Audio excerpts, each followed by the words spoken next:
Trails lead from Substack streams to global calls.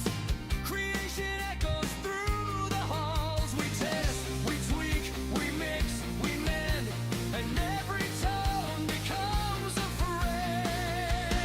Welcome to the social sound check.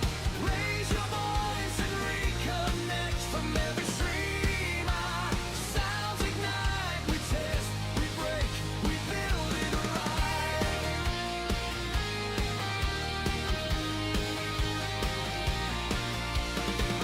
Across the wires, across the seas, new gear hums and ideas speak free.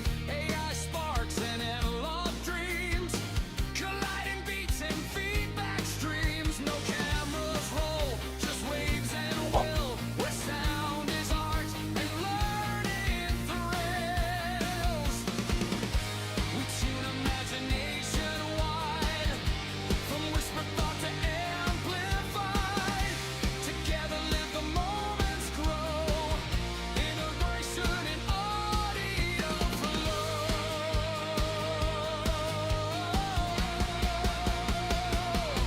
Welcome to the social sound check. Raise your voice and reconnect from every stream. Our sounds ignite. We test, we break, we build it right. Welcome to the social sound check. Raise your voice and reconnect from every stream. Our sounds ignite. We test, we break, we build it right. Hello. Hello. Keith Keller, Melbourne, Australia. It's tomorrow, Tuesday, 10 a.m. And we're talking to AM in the AM.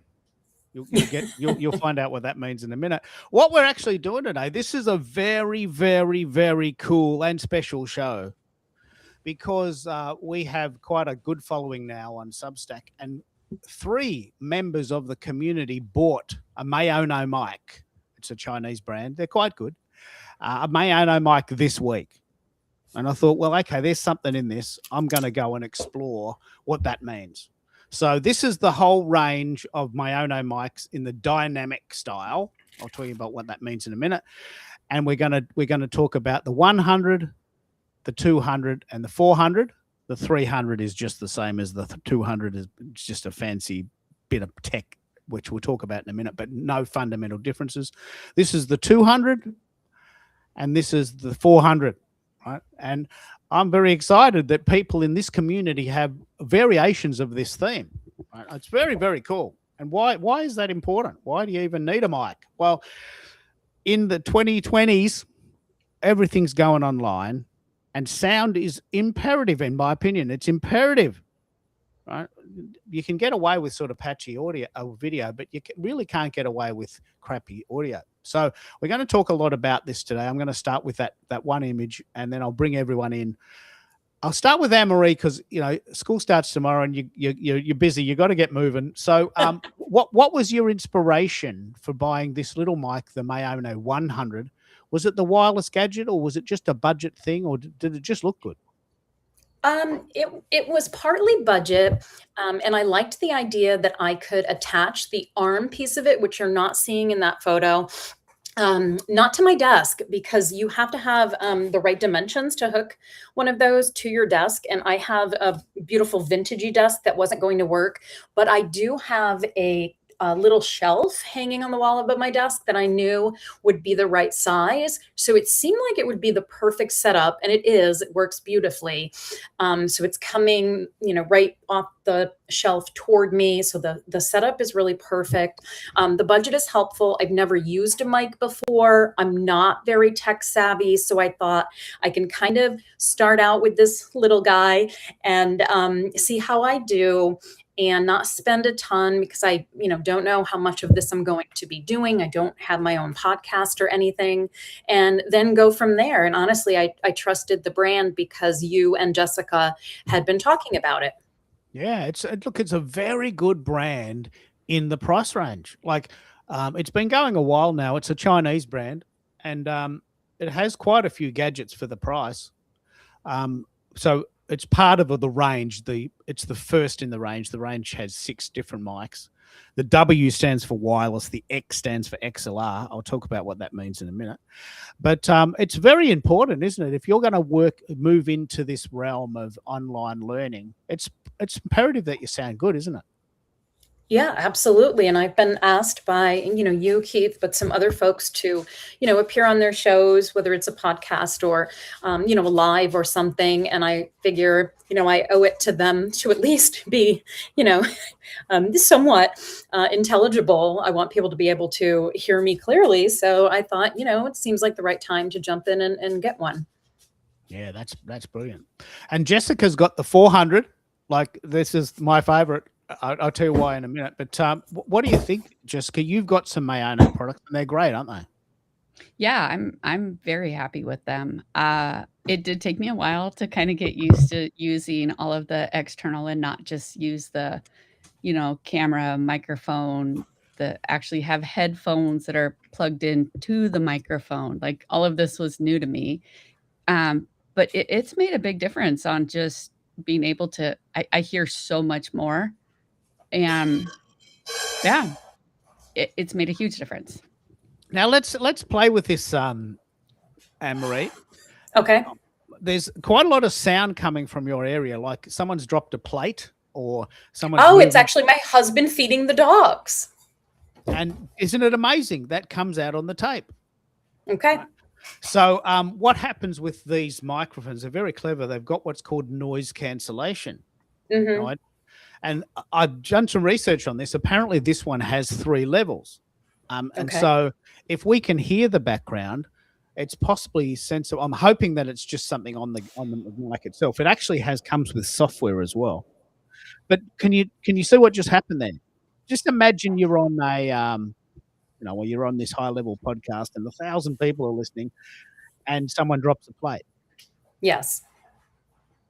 And you probably didn't even notice. It's just part of your living room. Oh no, I noticed. because I knew that I hadn't looked for that noise canceling button yet. Yeah. And so why this tech is important. I have talks about this all the time, because a lot of the sound that you can get is quite similar to what you can get on a decent phone. But these are purpose built for going on other people's shows. If you're doing your own show, well, you run the rules. You can decide what level of sound you want. It's your show. Mm-hmm. You run it. But if you go on someone else's show, suddenly you're part of their reputation.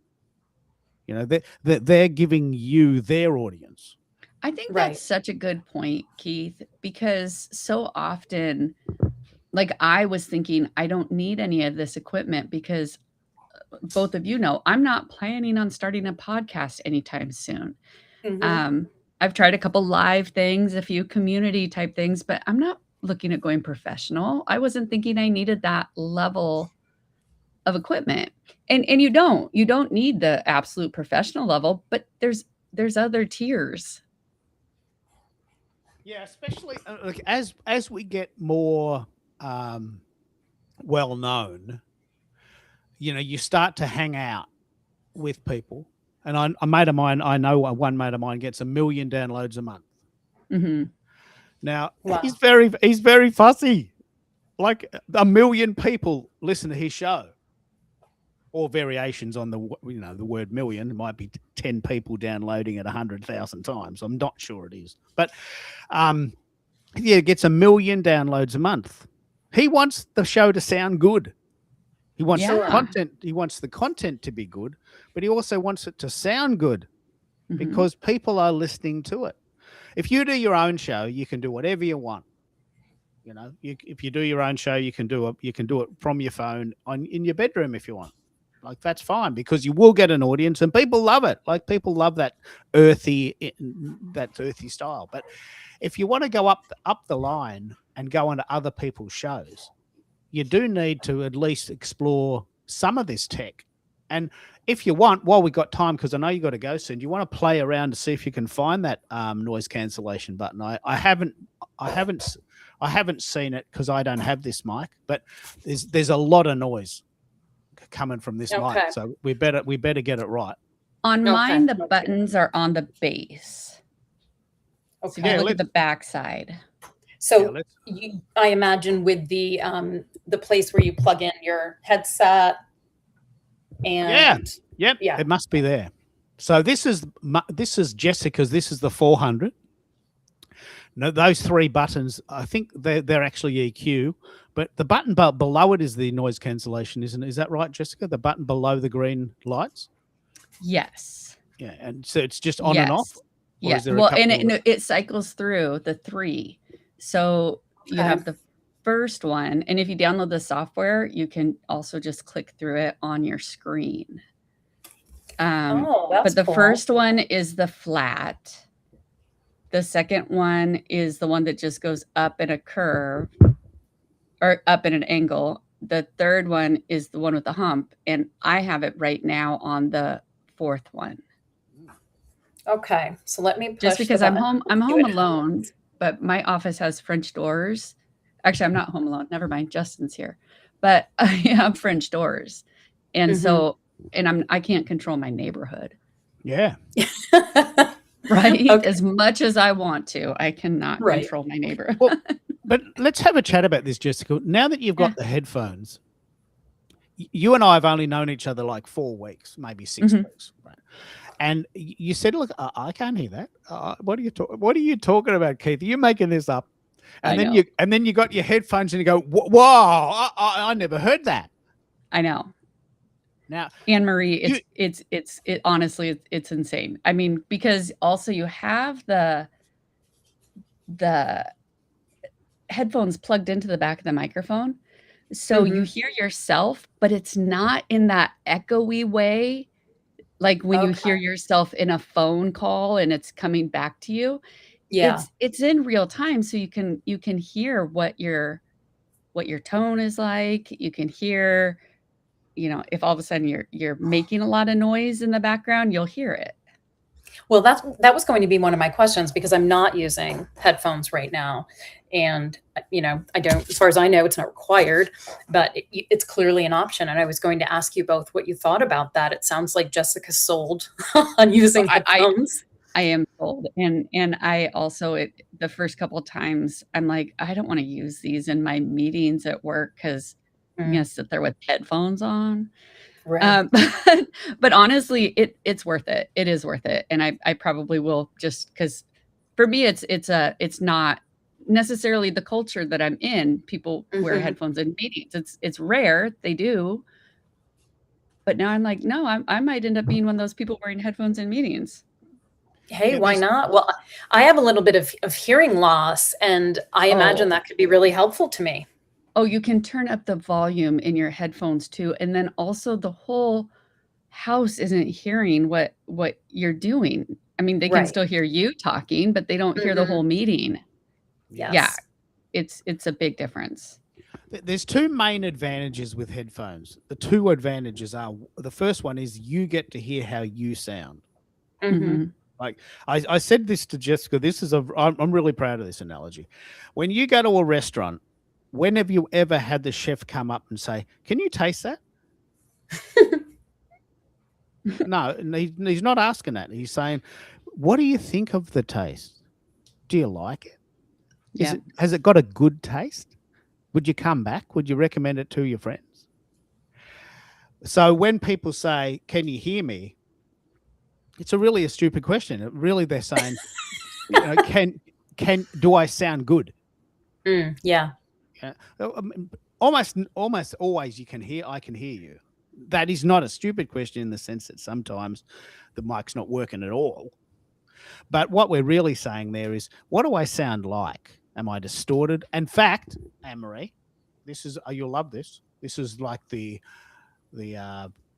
high school dropouts version of education. I love it. There is a graph for sound. Like, there's a graph. This is science. This is facts, right? I believe it.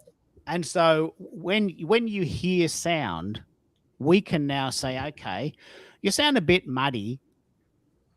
Actually, you sound really crisp. I can hear that you're very present. There's lots of clarity. Oh, it's a bit distorted. It's a bit harsh. Right? This is a fact. This is a thing. So we can now, with mics, we can set all of this is what EQ does, equalizing. We can just set these tones. Okay, I think you sound a bit muddy. Can you just add a few more highs? Or, you sound a bit woofy, it's a bit subpar. Can you take some of the bass off? That's And, really useful. Isn't it a great graph? I just found that on the internet a few days It ago. is. It's just such a great graph for being able to sort of, when you say, can you hear me? You're not asking that. You're asking, what do I sound like? Hmm. Yeah. Welcome to wow! Look at this. We got both coasts of the US. We got this random guy in Australia, and we got Toronto. Yep. Random guy in Toronto. Hi, Americo. Hello. Hi, Americo. How are you, ladies? Have Good. Doing well, thanks. Have you met Americo Anne-Marie? Have you heard his story? Oh, there's a lot of noise. What you banging? What are you banging? Is someone know? Oh, I'm not banging anything. I did shift in my seat. My husband's still making noise in the kitchen, and I haven't tried the button yet. That's all right. That's all right. We're all having fun. America, you might not know this, but Mayona's got a brand new range. I can feel a song coming on. It's Jessica. Mayona's got a brand new range of microphones. I can't wait. What would that be? I've got a brand new pair of roller skates. I don't know what to say. I've got a brand new microphone. You got to hear what it sounds like. We could do that. We could. I love the fact that you make songs out of everything. It just makes me smile, Keith. It just makes me smile. But it Now, makes it fun, doesn't it? It does. What's the connection between Americo and the Mayano mics? Well, Americo has a school dedicated to teaching people how to live stream. Yes, like SKOOL. Yes, I know that. But is there any particular connection to this brand? No, nothing. No. Okay. No connection. I was Okay, gotcha. saying to Jessica that I have petitioned every single microphone manufacturer in the world. They've all said no. I'm thinking, well, You mate, pe- I'm You promoting your petition them stuff for what? for free stuff. Oh, they've all said no? Every single one. Oh, I'm that thinking, surprises me. We Well, are and talking about Keith- your show. Keith and I kind of stumbled upon this Mayona because I got it not knowing anything about, like, I'm not in the industry, not realizing that I was basically buying a off brand almost, like that, like they weren't considered one of the quality microphones. They were just Mm. kind of something some people might buy. And Keith has been pretty amazed at the actual quality that they are now producing, Mm. opposed to how probably when they first came out. But Americo and Keith are the two audio experts on here. Yeah. And look, America's got a very, very, very interesting school, Anne-Marie. But what we're finding is that most people aren't even at the tech stage yet. They're at the, you know what, I'm not ready yet stage. Mhm. Yes. No, Yeah. I can't help you with that. I can't help you be ready.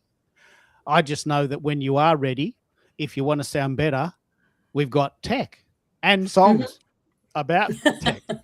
So I mean, Lots of songs. so And it's have you low heard- budget, Low low budget. budget tech, right? Yeah. It Have you- doesn't.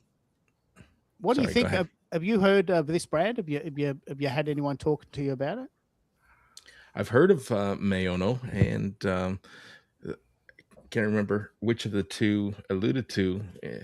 It was at some point stigmatized as being a knockoff or a low quality piece of tech. But we've proven it wrong. They've come a long way, and we've been hearing it in real time, testing it, and we have consumers of the product who are telling us and demonstrating to us that you can sound good for under $150. Yep. I think it's very important that we have this discussion because I mean, America, you and I, and from your point of view, when you have guests on your show, and someone's feeding the dog, you know, what do you tell them? Oh my goodness. You have taught me to be something that never knew I was capable of being. I don't have perfect pitch, but I can now hear the slightest of sounds, and I'll Mm, pause and ask, is something going on in the background? Like, I've had someone's husband sharpening knives in the kitchen, and I could hear that in a distance. It used to be white noise. I used to be able to block it out, but once you acclimate yourself to being able to hear that, you can't unhear it anymore. yes. So what we're going to do today is we're going to talk about the range. Thank you, Mike. Mike's in the background giving us some goss. The 100 is a very, very, very good microphone for the price, and it plugs into your laptop and your PC and your phone. Hmm. And it even comes with a sort of wireless gadget, which we can check if you want. And it comes with very 3 different layers of noise cancellation, which is specifically designed for those knife sharpening moments. Right. But Exactly. yeah, and what this is a very good level. There's 5, 6 in the range. The next one, which Mike's alluded to, is the 200. What a stunning looking microphone. Very, very similar. I would say even a knockoff of the Shure SM7B, which is the top of the tree, $600. And now Mike's already there telling us how much it is. What was it? $200, I think he said. Oh, he might not. Or is he saying that it's $134 for this one? Like $134. So this is a very, very good microphone for the price, and its equivalent Shure product is $600, right? So I wouldn't spend even me, I wouldn't spend $600 on a mic. So it has lots of really great tech. It also has that great software, Jessica, and it comes with really, really strong microphone tech in it. But no one on this call has one of these, so we can't demonstrate it. I know you've got to go, Anne-Marie, so I'm going to give you a full exposure of for the first bit of the show. What do you need to know? What do you need us to help you with before you get ready for your big day tomorrow? Well, I have one question that maybe Jessica can answer. I've got the dial that shows me 2 icons, and I'm not talking into the mic right now, so I'll try to be louder because I'm at the other side of it. The dial shows me 2 icons. One is for a headset, and one looks like a microphone icon. And depending on where I turn it, it either turns the microphone red or blue, but it doesn't tell me anything else besides headset and microphone. So I'm not sure what that's telling me. They're the headset and the microphone volume. And the headset volume, I fully understand when you plug your headset in. It's nice because you can adjust it so that it's a comfortable sound level for you to be listening. Okay. Keith, I mess around when it looks like my volume is going into the super like red area. I turn down the microphone volume, but that's just what I kind of have thought is I'm supposed to do. How are you supposed to use the microphone volume? Oh, okay. So your mic, which is very cool. I've never seen this done, but Jessica, this is why I love what you've got. This particular piece of tech would cost me, actually literally cost me $200. And I bought a separate gadget for this, the Zoom P4, right? So you've got this all inbuilt now. You got no idea how lucky you are. This is just the buy of a lifetime. So there's 3 different ways to play this microphone out. One is the gain, which is the strength of the sound. The headphone volume, which is the volume in your ears. And the monitor mix, which is basically the difference between what you hear from others and how we hear you. So the one you really need to do is gain.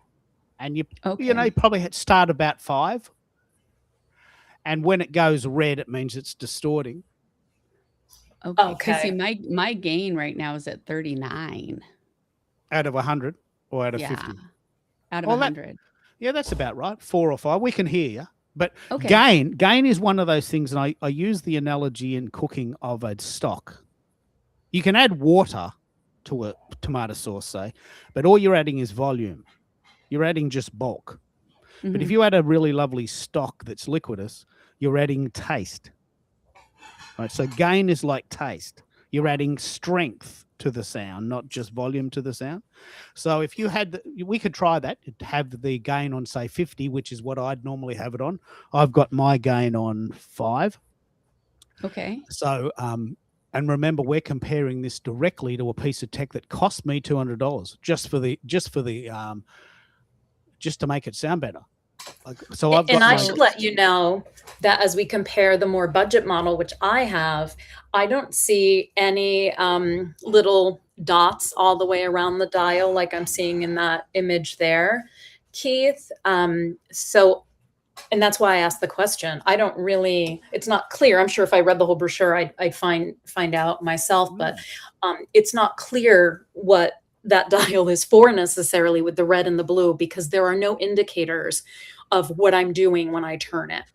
I know one half is headset and one half is microphone. But that's all I know. And I just noticed that if I'm turning it, it's going red or blue, but I don't know in which direction, and I don't really know what red and blue indicate. Now you know why you need headphones, Yes, I do. Exactly. because you're relying on the audience to tell you how you sound. Yes. So that's why this is great, because as somebody who's brand new to this kind of technology, I'm learning that obviously with your help. But it's a good thing to talk about, I think, because if any who's totally unfamiliar with this would probably wonder the same thing. Yeah. And this is why I do these shows. This is the reason, because no one really listens to the replay of a sound check. No one turns up to the AC/DC concert 1 hour before to hear Angus Young going, test 1 2, test 1 2. Although it would be fun. You'd be surprised. I We mean, have Angus a Young, come one-person on. fan club. What? Yeah. We have a fan over on Your Stage Live community who listens to our replays. Oh, okay. Yeah, Mike is actually having a bit of a go at it. He must be reading the manual. But there's no right or wrong answer, and there's no hurry. Just when you get a chance, now that you know what noise cancellation is, and this is actually a very good segue into what Substack Studio is. I don't know if you've tried this, Anne-Marie, but Substack Studio allows you to pre-record on Substack without going live. And you could just do this. I've done this many times. Hello, it's 10 o'clock. I'm trying this gadget. What does this do? Sounds all right. I'll just see what that sounds like, and then I'll change it over to my other gadget and see if I can tell the difference. Now, I'm just talking to myself, unless my wife's saying, she goes, who are you talking to, okay? I'm just talking to myself. But then I go and listen to the tape. Right? Yeah. Using an 80s analogy. So if you used Substack Studio, which is completely free and built in, you could say, okay, here's me talking with the knob in the middle. Here's me talking with the knob at the far right. Here's me talking with the knob at the far left. That's a great idea. Cancellation 1 2 3. Which one do I prefer? Oh, I like that one. Knob in the middle, noise cancellation 2. Let's set that as the default.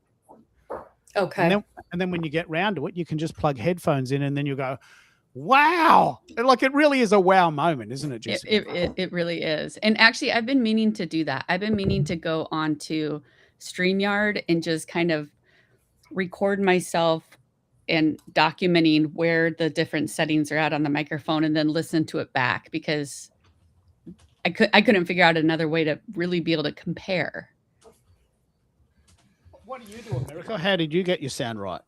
So, in the spirit of live streaming, I will go live on YouTube, do a sound check, cue up some music, and tinker around with my settings, and then I'll go back and listen to it on YouTube as a replay, and then I'll delete it. Yeah, that's good. So you do it in the live streaming format. Now, Yeah. this is really cool. This is really cool. Like, this is top of the tree. This guy has the Ferrari. Jason, who lives in Alberta, has a Roadcaster. Now, these are $1,000. So these are like the top of the tree. But I'll tell you, I got a picture of these. I've actually contacted Rode many, many times. They're an Australian company. They just will not talk to me. But he has one of these, Anne-Marie. Wow.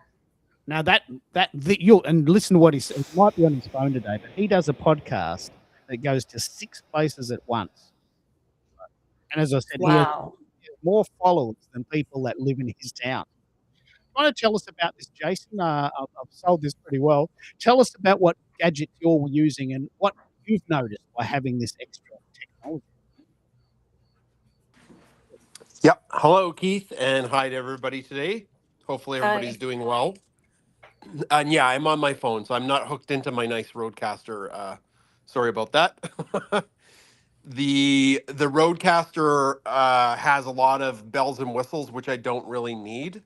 When we started our live show, I wanted it to go to all of the different places where our audience is.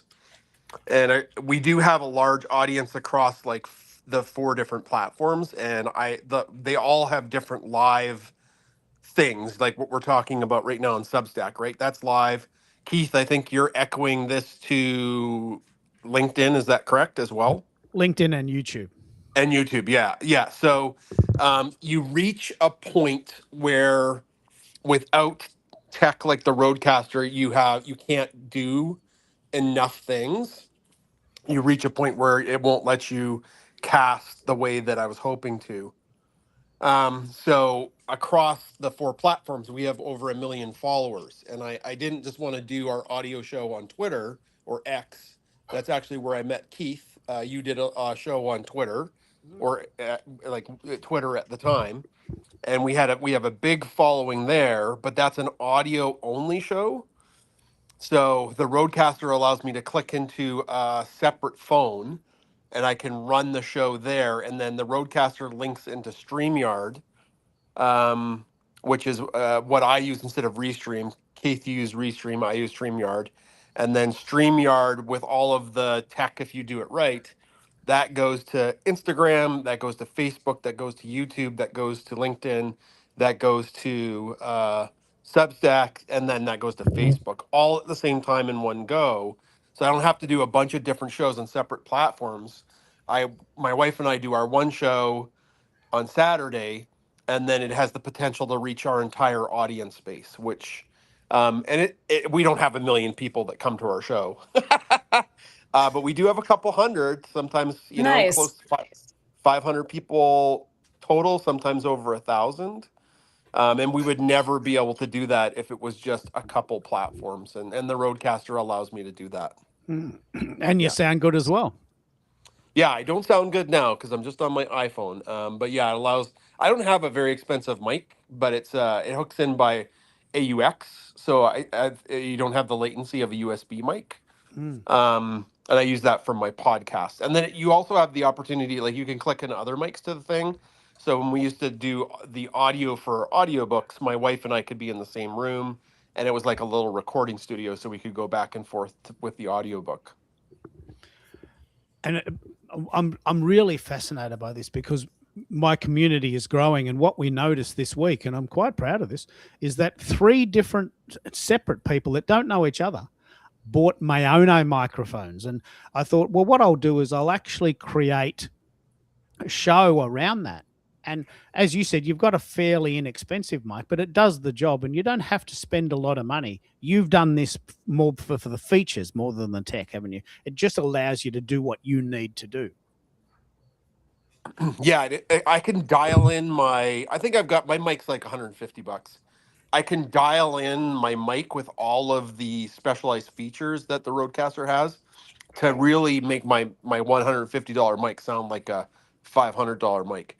And then one of my favorite things, but that's because I'm a nerd or goofy, are those colored pads, because I've programmed songs and sound effects to them like a DJ. I think Keith, yeah. And we've got a winner! And we've got a winner! Yeah. So I can just hit one of those pads and it plays our intro music. Or I don't know if you know the meme, the dramatic gopher, the dun dun dun, like that. So if somebody says Mhm. something funny, or a rim shot, like bum bum, if some, to accentuate a joke. That's Yeah. fun. It's fun, but nobody needs that. it was a it was a I business have to it was a business expense, so we were when able when to I write it see off. the bright colors, I want it. I really want Yeah. it. I understand. But the thing that's very interesting about this is that these are all based on budget. I Mhm. do have a Mayono, and you may remember this. That I've got a Mayono mic and a Mayono mixer, and it played the Final Fantasy theme. Remember when you used to come on my show and I played the Final Fantasy theme? You may not Yeah, remember that. I loved it. The winning of the battle sound, if I remember from when I was in high school playing Final Fantasy. Final Fantasy, yeah. So this one, the Roadcaster, the big one, cost $1,000 Australian, $1,000. Right now, there's no way in the world I'm going to be able to convince my wife or even myself that I need one of them. But I got a Mayono version for $250. $250. Now, it's not as good, but it's got some of the tech. It's got the buttons, one of which plays Final Fantasy. It has two mics. It has auto tune. Jessica, it has auto tune. Like this is perfect. This is purpose built for me. Like they invented it with me in mind. I Imagine mean, if with all of your songs in you that are just That's needing perfect. needing to get out. yeah. So I can't wait. I'm definitely going to do a show. I've got it. It's sitting there in the cupboard. But the Roadcast, sorry, the Zoom P4, which I personally own, is better. Like, I mean, you upscale, I guess. The Zoom P4 is just a mammoth piece of tech that cost me $200. Sounds great, gives me that FM radio sound, and I prefer it. But I did once have one of these, and you asked once, maybe a week ago, Anne-Marie, why would you need 4 mics? Right. Yeah, but mics are different. Dynamic mics normally cut out the background. Condenser mics are better for singing because they have this really warm breathiness, especially if you're singing in falsetto. And then you've got lavalier mics, and so there's different mics for different purposes. And if you've got a podcast where you're interviewing someone else, they need a mic, right? And these gadgets have up to, like, the Rodecaster has up to 4 different mic inputs. So you can actually talk to a whole group around a table, which is what most people use it for. So you don't know what you don't know until That's true. you think, wow, are people doing this? Imagine if you could have a group of people talking about the latest, thing going on in English literature. There's a new Jane Austen movie, for instance, the new movie about it. Yeah, that's true. If you had them, in person, everybody would need their own mic, obviously. Yeah. So That's true.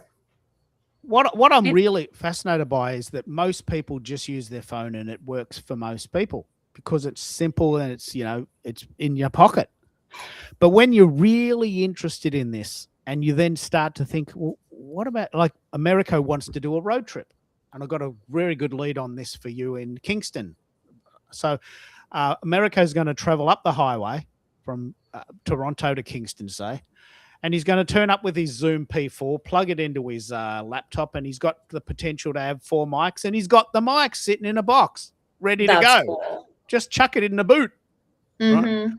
So each of those people can have their own mic, their own voice, their own headphone socket, so they can adjust it. How's that going, America? How's that road trip thing going? Well, I owe Julian a text message. We've exchanged numbers. We now need to nail down a date and time where we want to meet. Yeah. So Kingston, how far is that? Is that a bit of a drive? Well, Kingston's 3 hours. Yeah. Julian's in Coburg, which is just just I want to say in and around an hour. Yeah. So this is very important. Please ask any questions you've got about this. Has it ever occurred to you, Jessica or Anne-Marie, to have a podcast and just have a bit of a group think going on this? Is that ever occurred to you to do in your uni days as a student or as a teacher? I think it's becoming more of an idea the more that I am exposed to it. But I still I'm enjoying participating in podcasts right now, not necessarily having my own. And another piece about this piece of equipment right here, what is it called again? The one that you were just showing that you can plug multiple microphones into? The Zoom P4. The Zoom P4.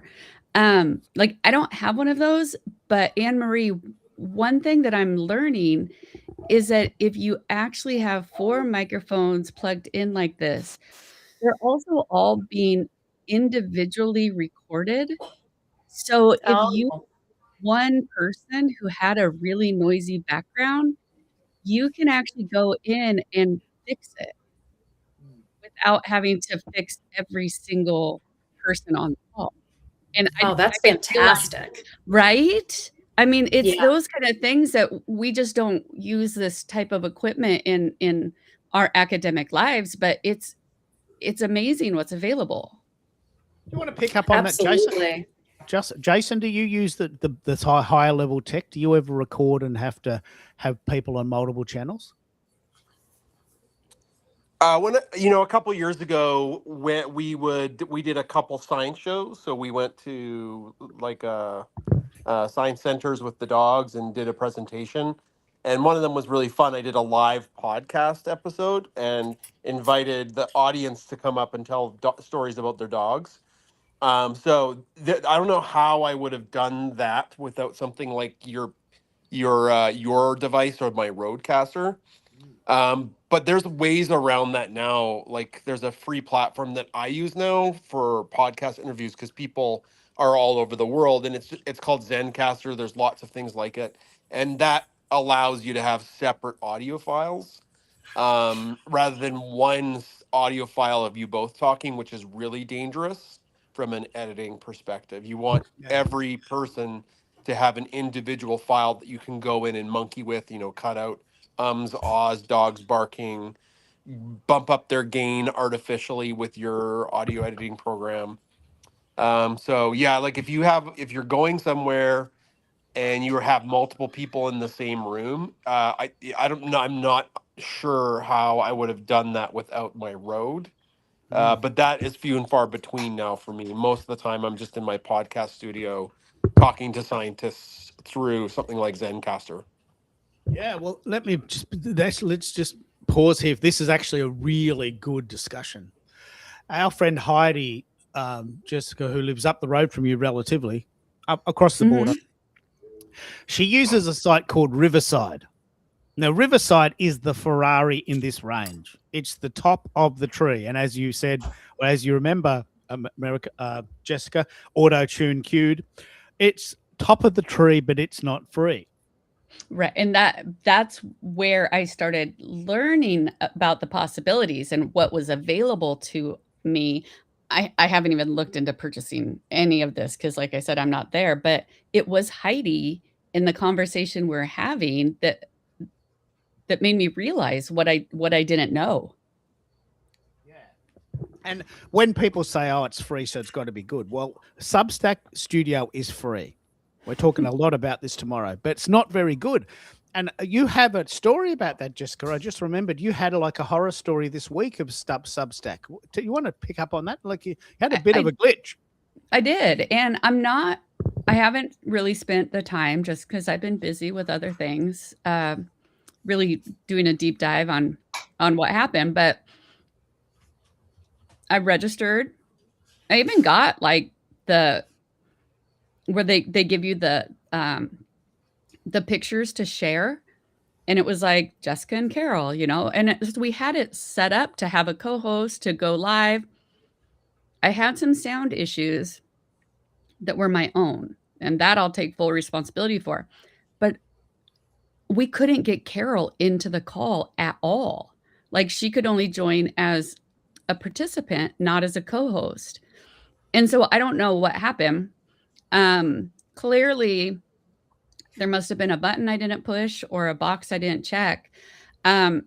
So I tried to go live twice, going through the process and saying, okay, because you can join 15 minutes early.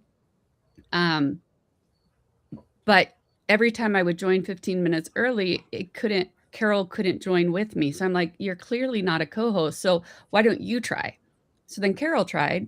She had the same problems. We just were clearly both of us doing it wrong.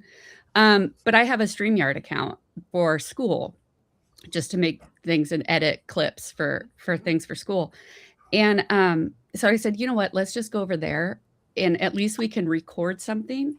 So we ended up just recording something at StreamYard and saying, we're not going to edit it. We're just going to record it. We're going to do an hour because we're going to do a live hour. And then we posted our live, not so live event after the fact. But yeah, I'm still not sure what happened. And I'd love to hear how to make Substack Live work. All right. So here's an offer. Whenever you're free, send me a DM. Absolutely. And we'll jump into the community. We'll simulate what you went through, and we'll turn it into a lesson. I'll upload it. That's a and make great it idea. Yeah, and I'm down. I'm that was one thing I was telling Carol. Both of us agreed. I was like, you know what? I am okay being out here, not looking like I know what I'm doing. If at the end of this, I can help somebody else be more successful and not make the same mistakes I just made. People appreciate that so much. That's kind of the idea that I keep hearing from people on Substack, this idea that you don't have to wait until you feel totally ready, because that is how we learn, and people appreciate your willingness to learn as you go, because I think it makes other people more willing to jump in, more comfortable to model that themselves. So I'm glad you did that, honestly. Yeah, it was we had to laugh, and luckily that's how I was raised with my parents, is to, when you make a mistake, you laugh at it and figure out how not to do it again. Exactly. So many people don't even try, and they just miss that great opportunity. Yes. Look at what we're doing here. We've got both coasts of the US. We've got two coasts of well, not coasts, but two sides of Canada. And this random Aussie in the middle. Like, I mean, it's just a genius idea. Right? I personally choose to use Restream, but StreamYard is an identical product. Ford and Holden, Apple and iPhone, Apple and Samsung, KFC and Pizza Hut maybe. But they're similar ideas, competitor products in a way. But Keith, I've been spending more time figuring out how to link my StreamYard to YouTube, Instagram, and Substack, as opposed to figuring out Substack Live. Yeah, well, Substack Live is very limited in the sense that it only goes to Substack. Yeah.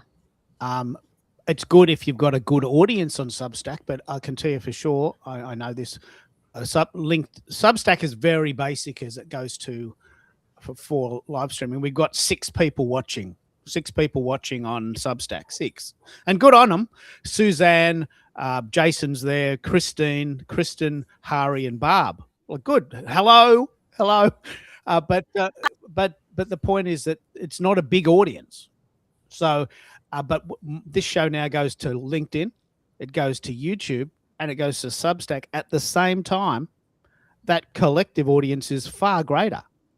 So, you are on the right track doing that. Do you want to? And so, Keith, you're saying that if you use Substack Studio, it cannot go anywhere else when it's live anyway? Yeah, it only goes for Substack. Okay. Is that the same with the podcast feature? Yeah, it's sort of embedded inside. It might you might be able to send it somewhere separately. Right. Like you might be able to say, okay, well, here's a podcast I recorded. Let's send that to Twitter or X. Yes. But when it's when you're recording it, the live feature only goes to Substack. Right, which means that's fine. We've all got relative audiences there, but you're sort of missing out on about 17 other platforms that could be going on. How many do you go to now? How many do you go to now, Jason? 7 or something? 6 or 7? I'd have to count it out. X video, X audio, which are two separate things, which is annoying. YouTube, Substack, Instagram, Facebook, 6.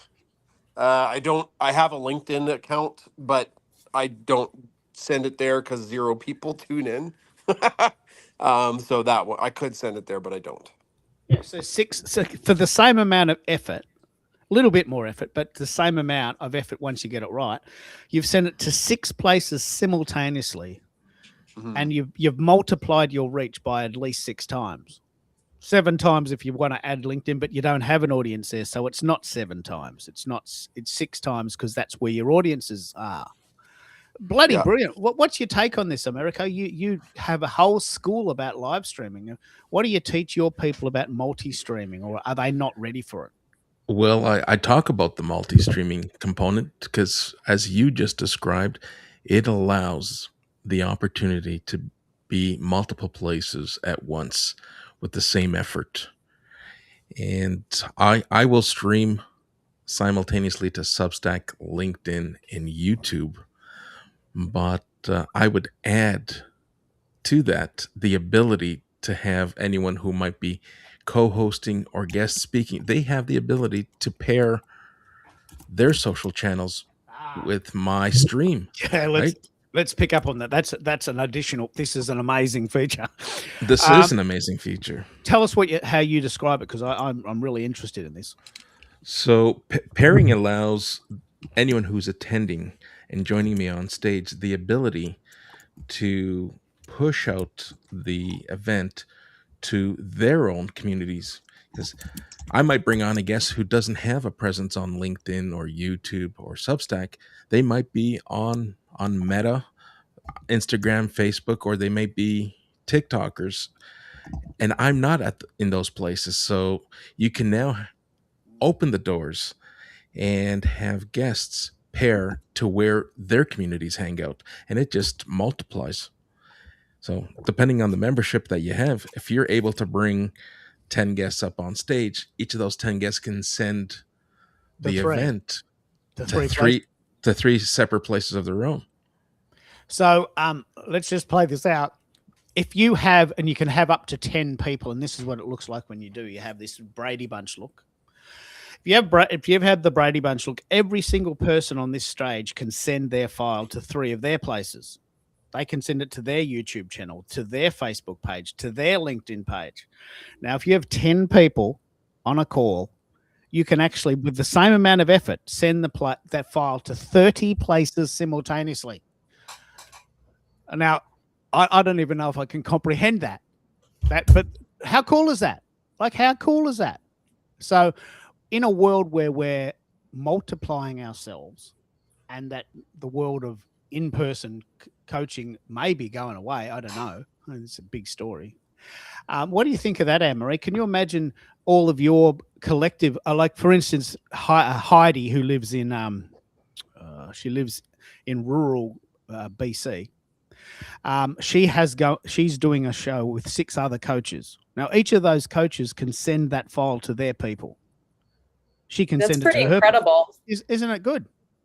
Yeah, it really is. Now, you've got to go. So tell us what you're thinking about what we've done today. Tell us a little bit about this article you created, the 6 degrees of Substack, which is a pretty cool title. Yes. Well, I have not been on Substack for very long. I started on June 1st this summer, and then shifted from what was a pretty typical Substack, kind of a solo endeavor. I made it more of a community effort on July 2nd, calling it Midlife U, as in university. I happen to be a college professor, and I was really noticing when I was writing, just on my own and doing the typical Substack thing, that community was starting to form, particularly women, but some men as well. We're kind of gathering in the notes section and, really kindly commenting on what I was writing, being supportive and understanding. And then I would reply to them, and conversations were starting. People were sending me private messages. They were starting to support each other. It kind of went beyond me, but it continued in the notes section. And so it seemed to me like it was something that people were looking for. Maybe they didn't realize they were or not. I don't know. A sort of gathering place where they could support each other, learn about, the various challenges of midlife. And women supporting women has always been something that I've been drawn to. So I started Midlife U, again, July 2nd. It hasn't been very long. And I came in knowing very little about Substack. When people were saying starting from zero, I didn't even know what they were talking about, because I thought to myself, how do you not start from zero? So I was really clueless. And the Midlife U thing has grown really quickly, I guess, by average standards. It's just been moving along. I brought in what I call a faculty of women who have some combination among them of lived experience, expertise, hard-earned wisdom. Some of them are medical doctors. We have therapists. We have yoga instructors. A really great group of women who now are offering live classes.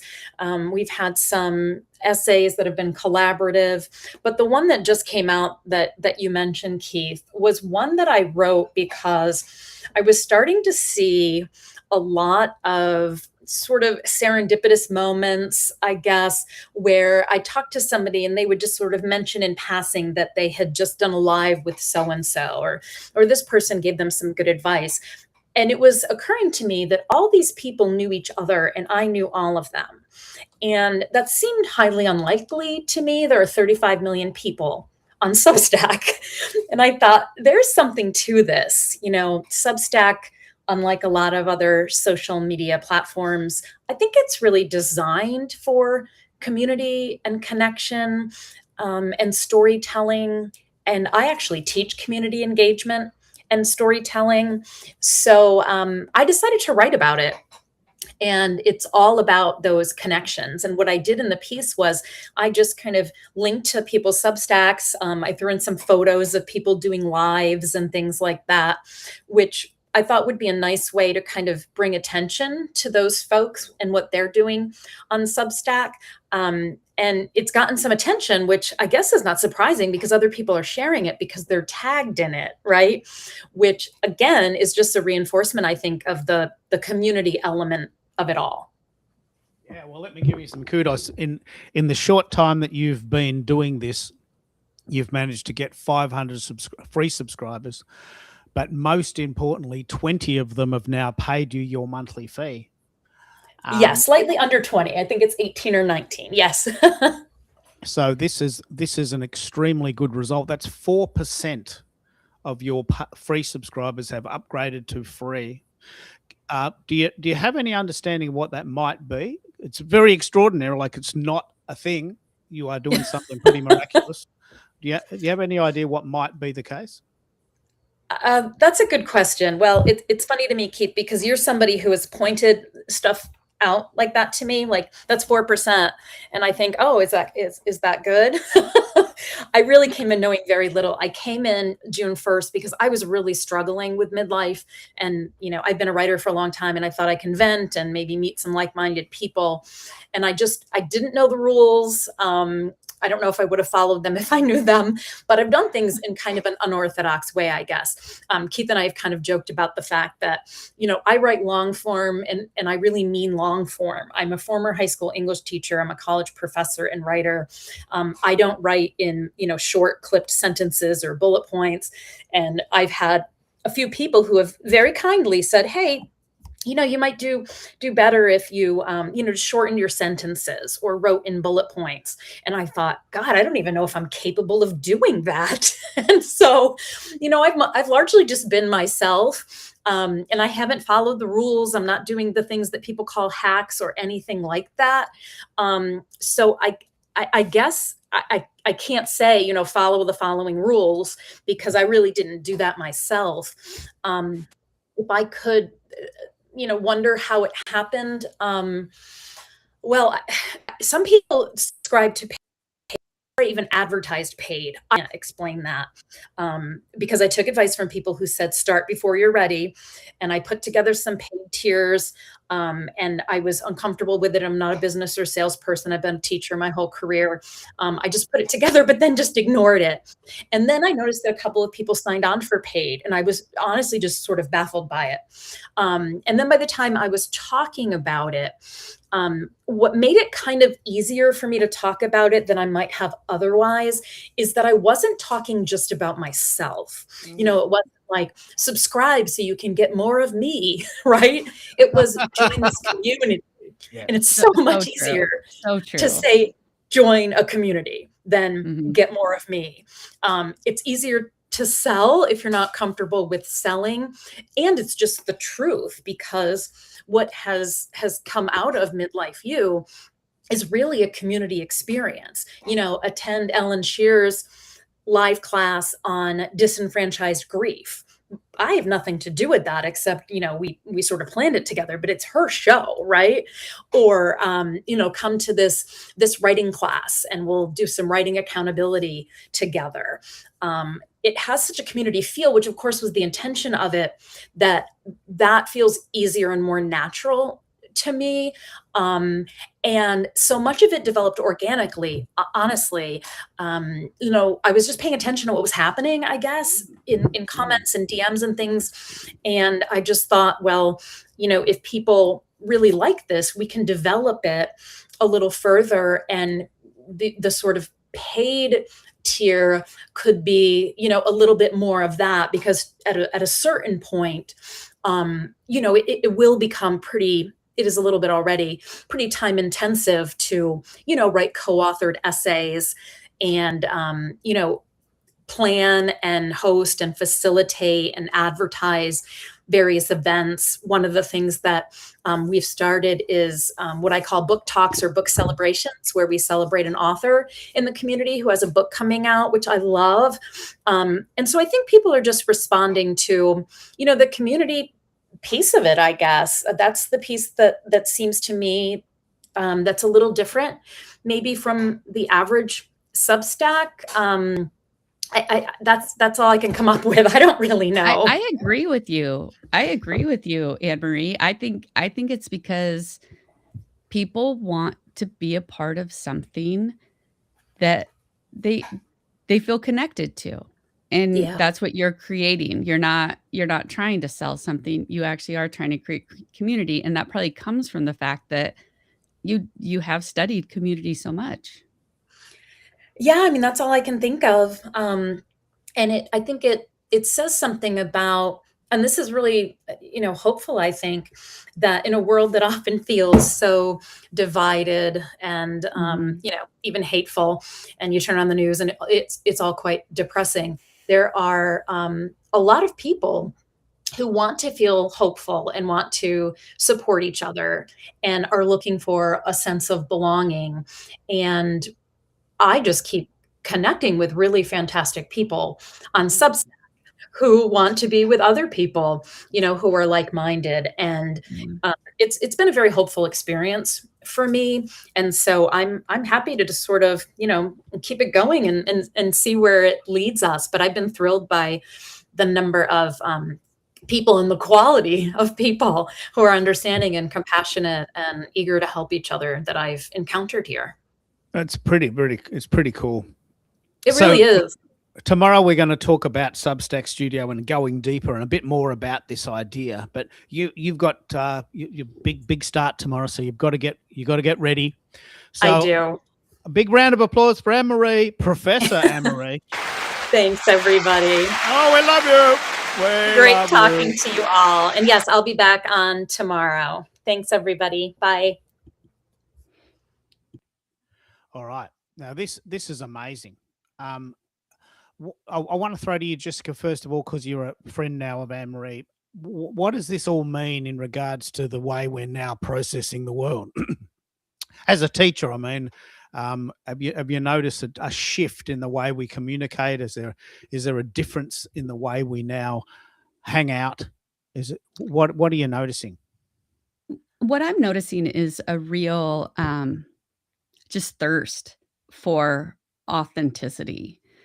Um, and that's where I see Substack coming into it, and these Substack Live. And also, many of us have just gotten so much more accustomed to, like, I work from home now, so Anne Marie and I have scheduled a Zoom call for later this week just to chat because Mm. we study similar things. Not about writing articles, not about Substack, but just about really what our interests, our academic interests are. Mm. And those things are now possible, and that is a benefit of the digital community. But I think another piece of it is you actually have to work at having those authentic relationships online. They don't just automatically happen. Like, I reached out to Anne Marie after you mentioned her and said, "I think you'd really get along with Anne Marie." And I met, and so I just kind of chit-chatted back and forth with her a little bit, subscribed to her thing, read some of her articles, liked some things, made some notes, showed that I was supporting, her in this, and then we really started talking. So I think one thing is that people wanting if you're wanting to find community here, you need to put in some work too. Yeah. Have you heard the phrase pitch slapping, Jessica? No, no, not at all. Have you ever had a person from another country, which shall remain nameless, contact you and 10 seconds later go, "Hello, I've got a service Oh, that yes. allows you to get really high quality AI related videos for $13. Can we?" And I've gotten some of those here. I've gotten some of those where people are like, they, send you an instant message and they're like, "What are you looking for here?" And I'm like, "Oh, well, I'm just I'm a PhD Ah, student looking into stuff." And they're like, "Well, have you thought about growing?" And then they're trying to sell me their growth plans. And I'm like, that is not why I'm here at all. Maybe down the road, but that is not why I'm here right now. And so it's interesting. You kind of have to weed through and find the people who are here for those real conversations, because there's also a side of this that people are using this as a business, and that's fantastic for them. That's absolutely fantastic for them, and I wish them all the luck. But there's also other communities here as well. yeah, it's really amazing. I get a lot of calls, a lot of messages. Thanks for following. What did you like about what I'm doing? What can I help you with? What's the next step in our relationship? Hello, I just said I just followed you. I don't want to marry you. Mhm. I just want to have a look around. And Right. do I need to explain that? But let's pick up on this, Mike. You say here that Substack needs more community features. What would you like to see it do that is missing currently? Well, I've mentioned this before, Keith, and I just saw 3 new features that apparently go out to the big uh, members first, big community members. But let me just see if I can find them. One is um, come on. The first one is Creator Match. It's only Wow. right now to Product Lab members, but and you need bestseller status to be able to see it. But the idea is that it will match you up with publications whose audience. In other words, Keith, if you have other like you know audio tech publications out there, it will match you up, and then you can collaborate. Hey, imagine that. Hey, Mayono. Hello, Mayono.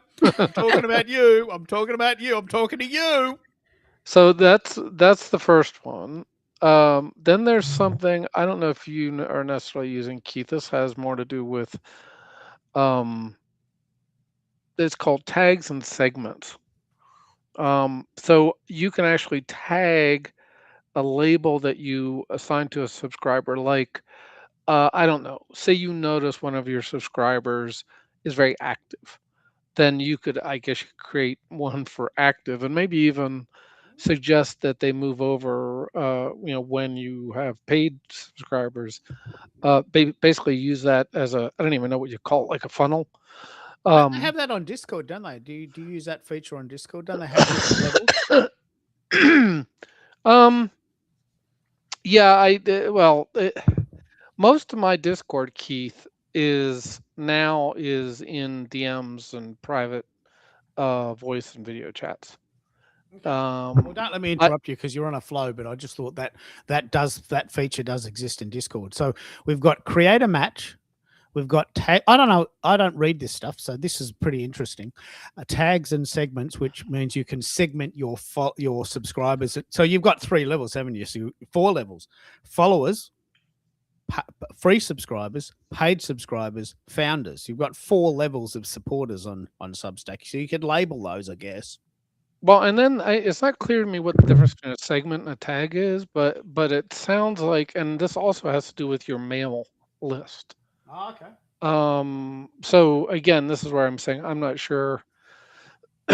like here's one example. You can tag everyone who attended a webinar, so the next time you run one, you don't spam the same people with an invitation that they already sat through. Okay. So But what do you mean by the fact that Substack needs more community features? What prompted you to write that comment? Yeah, one of the big things, and this is where you know that I like Discord, is the ability, and you like the name I gave it, but I call it textual permanence. And what that means is that in essence, I can have chained discussions, and that is stored. But I mean by permanence is that's stored in like it's almost like a forum based But Substack way. has that feature. Like we have Where? a chat forum. They have a chat forum. It's very good. No, okay. It's like a loose chat. They're not chained, are they? Yeah, they are. So every reply goes under the heading. So are you part of our chat? I was thinking about you the other day because Amber and I had a very, very strong chat about views versus comments, which we can have at this time. So I've got a community and subscribers get a chat. So I've got a chat. You've been part of that chat, Jessica. Does that work for you? Yeah, it absolutely does. And you and I have had some great conversations. When I like Keith and I have talked about storylines, and he had mentioned that he had heard somewhere that there were only 7 types of stories ever. And I had said, no, there's actually, I know what you're talking about. It's not that there's only 7 it's the storylines. And we've been having that conversation probably for months because I found some resources for you, some images for you, and we've continued that conversation. And that's on a different thread than some of our other conversations that we're having. Yeah, you're talking about the Story Mountain there, aren't you? Yep. So okay, Keith, I see what you're saying, and it's a start. But what I'm saying is, you as the creator have no real control. So when I start a new thread, it's all under Social Audio Decoded. So I'm talking about creating, for lack of a better word, it's a forum now in Discord that can be video, voice, and text now. And I think that's the other thing that's missing. And you may disagree, you may not want it, but I love the fact that I can reach out via a video or voice or text privately. Because to me, and I brought this up before, where I was in groups where there's no methodology to kind of keep in contact, like after the show, Keith, unless I DM you I can message you too in Substack, but I can't reach out to you via video or voice within Substack. who does that? What site does that? Discord. Wow. Do you use that? I've never heard of that. All the time. Okay. Do you think do you think people on Substack want it? I've never heard anyone talking about this. Well, this is what I'm saying is, what is your use case? If it's to build community, if it's to write and build publications and make money on publications, that's fine. That's a great use case. That's not community to me. So how do you develop community? Now, again, you could do something like what you're talking about you could have, I forget what they call them, but they're subsections of your publications. So you can break out the publications, and I guess you can kind of sort of messily do comments on each article, but that's not what I'm saying about building community. So in essence, you set up the complete forum um, subsections, and then your community members go in, and you have complete control in Discord. You can pin certain messages, so it gives you a lot of control over what's happening inside your community. Do you You think? can do that. Do you think this is not what Substack's for? Well, you're asking Substack to do something it's not primarily built for. I mean, it's Well, never occurred. we don't. Well, I'm just hearing that people are interested in community building. Okay. No, that's okay. Why wouldn't you use something like School or Circle or Mighty Networks? Why wouldn't you just do with that? I Let's- want a one-stop shop, Keith. I want Yeah. everything, man. I don't know what you're talking about. I don't know. I don't know if Substack's designed for this. What do you think? Let's chat to Americo about this. He has a school. It's $9 a month it costs him to run it, but it has everything you've talked about.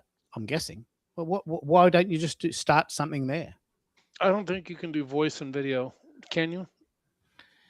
Chat? You can DM. You can DM. You can Yeah. DM. You can record video and then upload it and send it over to someone either in a post or send it to them in the DM. But it's clunky as a process if you did it that way. Yeah, well, let's have this discussion. It's never occurred to me that that's what Substack's for. I would argue they probably don't think that's what it's for. It's making 50 million a month. They don't care what we're thinking. But I don't know if they know what it's for yet, though, Keith, because we have this half-baked. I'm sorry, I don't want to insult anyone, but we sort of have a half-baked studio. They're not allowing, which I don't understand at all. They allow you to push, all the rest of your content out to other, but I don't understand why they're not allowing you to stream to other platforms. Now, again, And I'd push back a little bit just because, like, for me, I came to Substack because it is a writer's platform. Mhm. And it was. the community aspects of it, like, I'm connecting with other people who are in that writer, and so it works for me in that regard. I've always Discord. I'm on Discord. I've gone back and forth. Sometimes I have it on my computer. Sometimes I delete it because I'm not using it or it's dinging at me all the time. Discord was, if I remember correctly, it was created more out of that gaming community where there are, like my kids were on Discord before I was because they are playing, Minecraft, whatever it is that they're playing with people all over the world, and they get onto this server to talk while they're playing the game. That was how it launched. That's far Yeah. from what it is today. But I'm just saying Substack launched as a writer's platform, Discord launched as that. And so I don't think they're ever going to be merging with who and what they're targeting. I just don't think that what Substack is what you want. I mean, and I don't think that what you want is what Substack is. I don't think they're ever going to get there, Mike. I don't think it's on their agenda. I will add to that Substack is what no other platform is. Mhm. Yeah. And that's creator friendly. So we can all discuss about all the things we'd love for it to add and supplement to what's already there. But let's not kid ourselves. What's already there is better than what other platforms are offering. I'm not trying to piss anyone off here, guys and gals. I'm just saying if I'm we're on the next talking flight to Jersey. Yeah. okay, bring it, Toronto. Uh, if you can get back to Canada after that. Anyway, um, where was I going with this? No, I mean it is, to be honest. I've really struggled with what I want to do with Substack. And I think once these stupid lawsuits settle, although I don't like the way Suno's going, and they may go walled garden completely, which I'm not really happy about. That I'll just find another model that I can create with. Did you But did you hear the BMG story? Do you want to pick up on the y- BMG story? yeah, they signed, which has a huge catalog of artists, and unfortunately, they don't really give a lot of information out and what that means to the user base.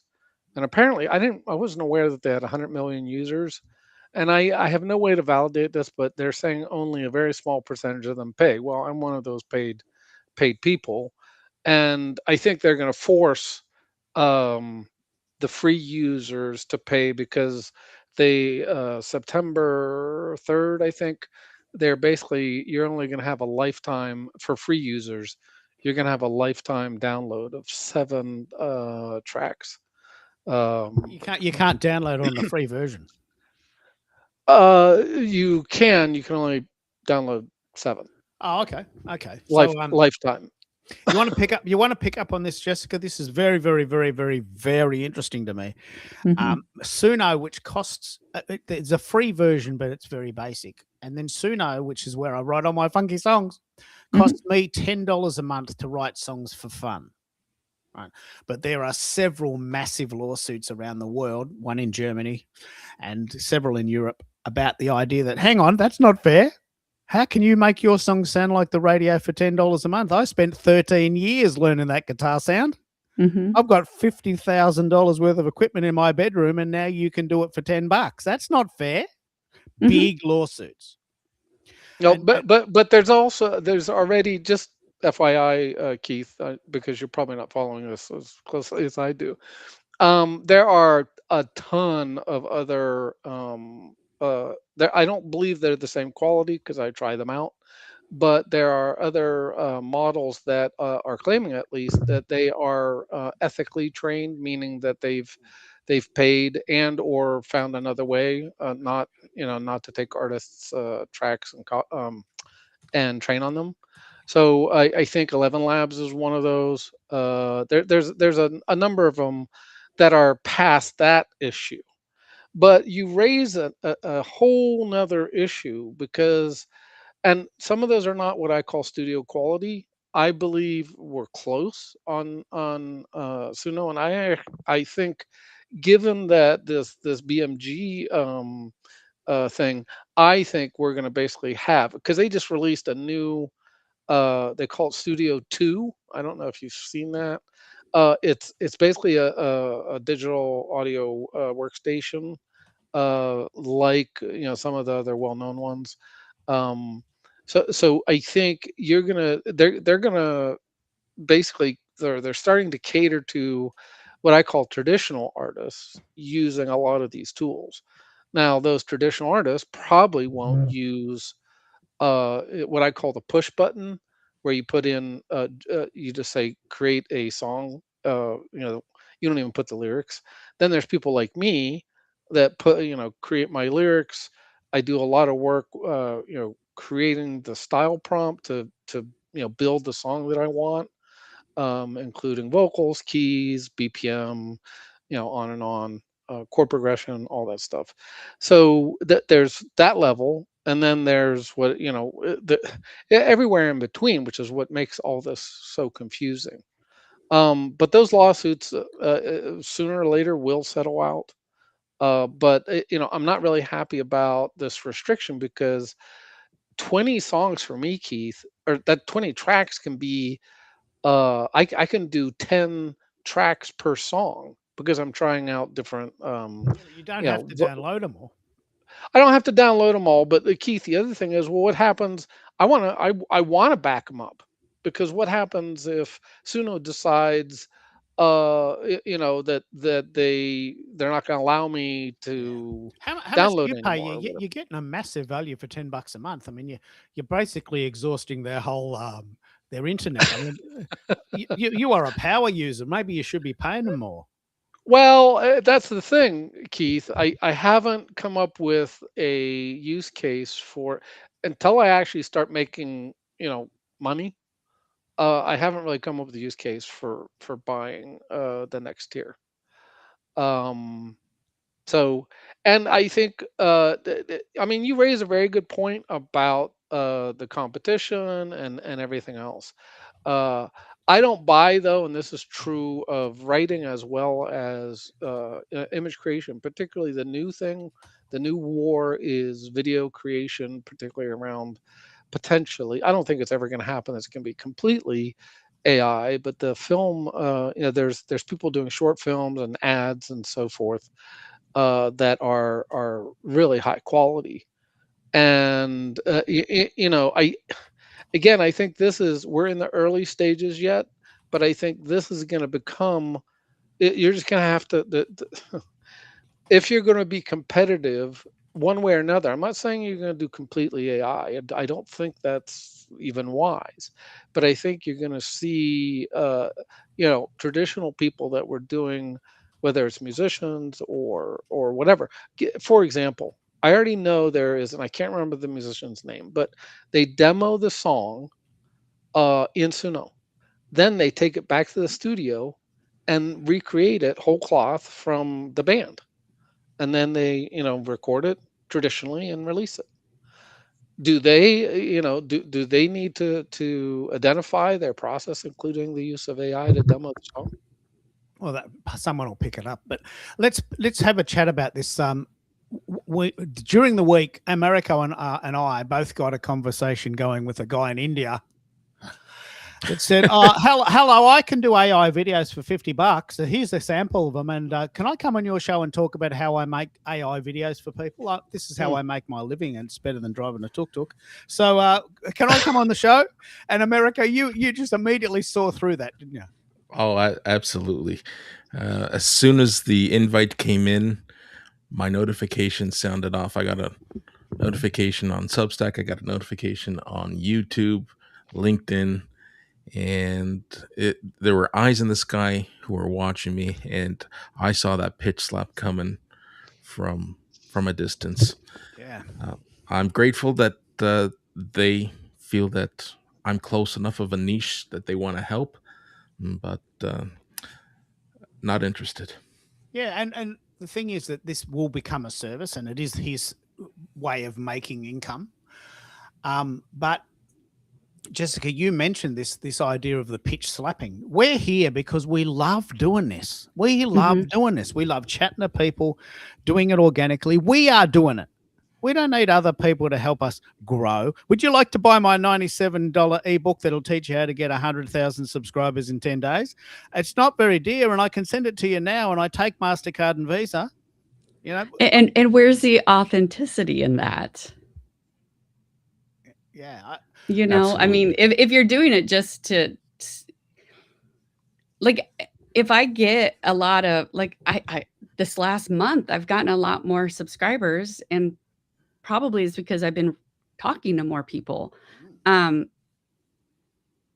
But like, I wouldn't even know what to do with 1,000 subscribers right now, and paid ones. Like, I have no interest in that because I don't have anything to offer them in terms of a service. Let's pick up on this. This is actually a really good point. One of the reasons why I'm very, very inspired by what Anne-Marie does, and another mutual friend of ours called Shannon, is that Anne-Marie has 500 free subscribers. That in itself is not a special thing, except that she's only been going 6 weeks. Yes. But the thing that is special is that 20 of them pay her. And some of them has something. And that's the same as Shannon. They have something. Like, they actually they put on a weekly or a monthly get together that the paid subscribers come together for a for conversations in a larger group. And I think that's part of the reason why there's some success for it. Well, what the reason why I'm inspired, and Anne-Marie alluded to this, I haven't asked Shannon about this, but many people have paid Anne-Marie without asking. Like, she hasn't said, and guess what, here's my paid version, click here. People are going, you're doing a good job. Where can I pay? Tell me where to sign. Now, I know that sounds extraordinary, but during the week, this actually happened. Someone paid me, someone upgraded to my paid service. And I said, oh, geez, I better start thinking about what to offer them now, because I haven't got any of them. And as you said, you don't know what you could offer paid subscribers. So it's not on the radar yet. Let's have this discussion. This is we're actually going to pick up on this tomorrow. But Substack has, some people say, 35 million users. People are looking for good quality content. Some people will pay for that content, and someone did pay this week, and she was going to come on the show and demonstrate her Mayono 200W, but she can't make it today, so probably be next week. But it got me thinking, well, now what? I've got people paying me. I better offer them something else. What do you do, Americo? This is a very similar use case for school. How do you pay, or how do you entice your paid members to stick with you, and what do you give them that the free members don't get? So the paid members get the option to upgrade to a done with you service, as well as a done for you service. But you, just last week, I'm glad you asked the question, because you had me thinking long and hard about the whole Tripwire. I've tested a couple of Tripwire strategies and have had little traction.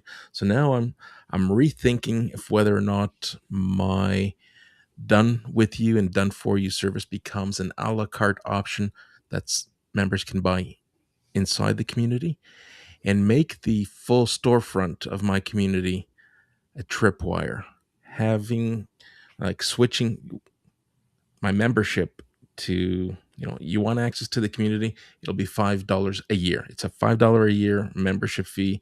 You get access to all these live events. You get access to networking with community members. And perhaps, and like, I'm just hypothesizing this and speaking out loud, for $5 a month, you might get something else, and just leave it at that. A $5 offer gets everyone in, gets everyone who's interested. Like, $5 is not that much to part ways with. And then give them the option once they're in to buy something. Yeah. Because what I'm finding, and I don't want to go too much on a tangent here and derail the show, but what I'm finding is everyone who's coming in for free, they're just sitting there, and I don't know. They're not engaged. They're not engaging. No. Like you've mentioned I've never thought of this before, but when you said school costs me $9 a month, I better keep moving. Like, yeah. I mean, I'm not just going to sit there and say, oh, look, Discord is free, and Substack is free, and look, I don't care. I might just go to the beach today. I don't even care, and I can't be bothered, because it's not costing you anything. You can afford to sit on it. And this is possibly what's happening with your free subscribers. Yeah, he has these shows. I might go, I might not. There's something on TV. The Super Bowl's on. I want to watch the football. Friends are going to the pub. I'd rather do that. They're not into it. It's just something to do when there's nothing else to do, right? And we don't want to be that. We don't want to be that sort of last alternative when there's nothing on TV. We want people to say, mate, I love your shows. I want you to keep going. How much is your internet bill? Let me pay your internet bill. Right. So, and people pay Jason, who lives in Alberta. People ring him and say, mate, how can I pay you? You're doing such good work. You keep doing this. I mean, please, what do you need? Oh, well, and he uses Circle for that. And people ring him and say, mate, how can I pay you? Like, that's the ideal scenario. Yeah.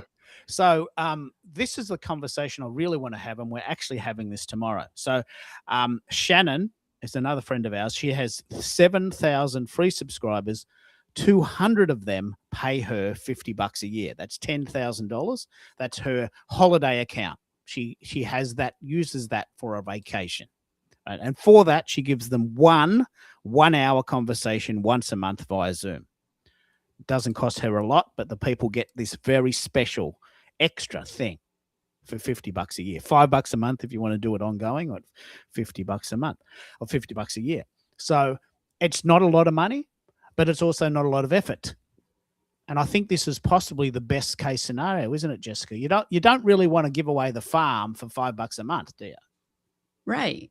No, her situation, that is the best. And it makes, first of all, it's not over the top what you're offering, you know, it's reasonable, it's doable. It should be sustainable, because that's the other thing, is you don't want to promise things that your paid subscribers are going to get if you're not able to follow through on You got to it. be able to, you got to be able to Yeah. deliver them. Yeah. So, Mike, have you considered the idea that you may eventually have a paid stream? And if so, what would you offer them?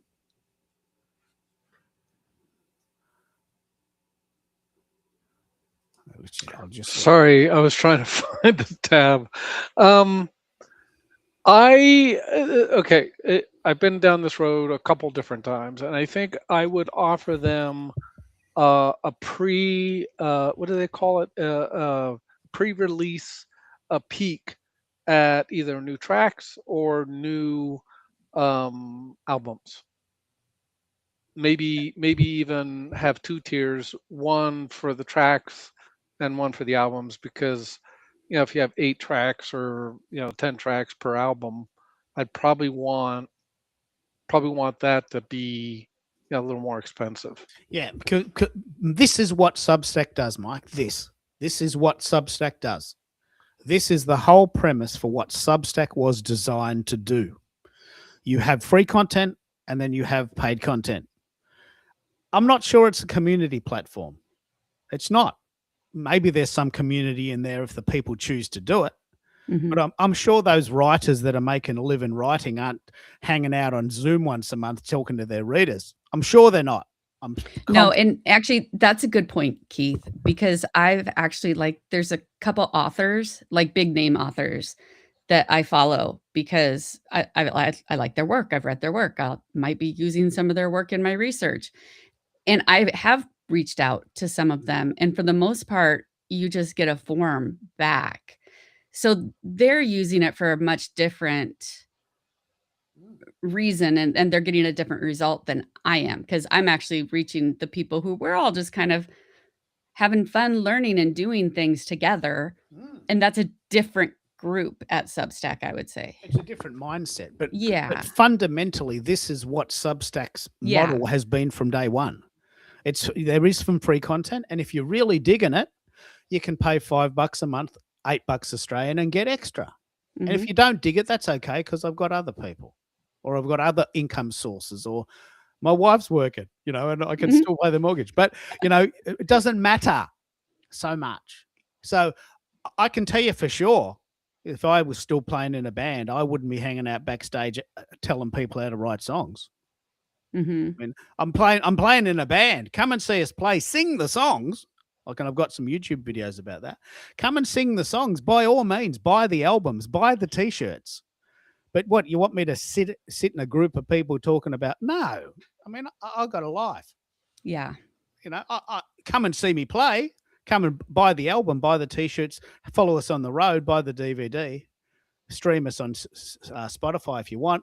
But don't ask me to talk to a group. It's a different model, Mike. It's just a different model, and maybe you're in the wrong place expecting Substack to be this. It's not what you want. It's not that. It's never going to be that. Oh, Keith, that's I I think I'm coming to that realization that in order to do what I really want to do, even within Substack, right, that I probably am going to have to use multiple platforms. For instance, I'm thinking at some point, again in a paid tier, that for lack of a better word, crowdsource ideas for songs. In other words, okay, you like this song, but what do you want next? So how do I do that? I don't know if it's that easily done. I don't think we have polls. I I could be think wrong. there are polls There are on polls. Substack. Okay, so there may be ways to do that, but um, I love community. Just like America is talking about maybe splitting between school and Substack, I may have to split between like Substack and I have to look at Circle, but or Discord, because the I really love the community building. By the way, while we're talking about this, I may spin up a poetry Discord. um, I'm actually going to a poetry. We have a local art center that support local artists, and so I attended a poetry meeting. It's very interesting. All sorts of ages, all sorts of. It was supposed to be poetry, but we had one gentleman sing a song. Um, so I'm going to go back, but at the same time, that happens once every 2 weeks or something. And I had actually been part of a poetry circle in another Discord, so I may just burn. I might just start up, a Discord. But my point in all this is to be able, maybe, say amongst that group, maybe I bring in people that want to maybe publicize themselves more onto a podcast, or do something, kind of show them the ropes on Substack. Um, It is interesting you or say that, because I've been meaning to tell you this, Mike. Someone recently, a poet, was doing these poems into a phone. And I said, well, why don't you come on my show and read a poem? I did actually say this. And I coined the phrase, the poetry of sound. She goes, what do you mean? What do you mean by that? I said, well, the reason I would be interested in this is that if you read a poem into the show, I wouldn't be listening to the poem. I'd be listening to the sound of your voice. And I would be using this graph to decide, okay, you've got an iPhone 6 and this is what you sound like in your bedroom. Okay, now let's try that on an iPhone 12 in the kitchen. Right? I really don't mind what you talk about.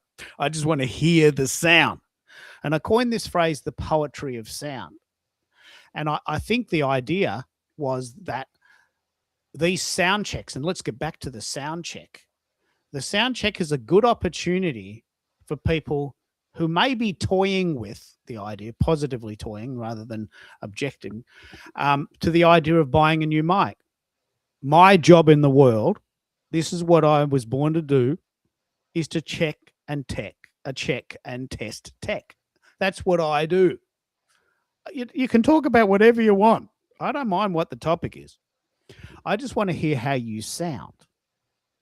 Right? So it has occurred to me that getting someone to come on the show and talk into their microphone by reading an article or a poem could be a very good way to check the sound. Like, I'm not sure Anne-Marie got her sound right today. I didn't really want to interrupt her because she was busy, but her husband was feeding a dog and we could hear the plates dropping and someone was doing the dishes, and it's very distracting.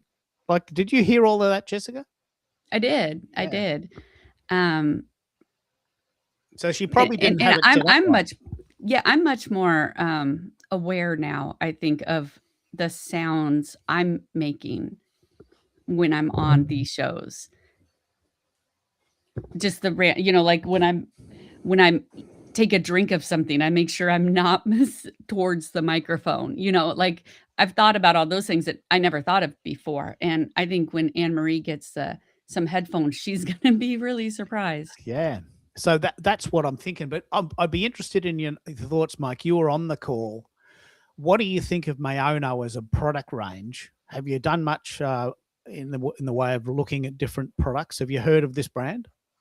I had you had asked that before I got on stage, and I'm kicking myself, Keith, because my purchases. I have a Q2U and the Rode mic, the Rode Pod mic USB. Um, I would argue probably that I hope that the Rode mic or the Rode Pod mic is a better quality. And the one thing though that I did notice on at least the 200W is that it has the circuitry like the Rode Pod mic. The circuitry, the control is in the software, but the circuitry is actually in the mic itself. So I'm assuming once you use, I forget what Mono calls that, but once you set that, I think that's set in the mic.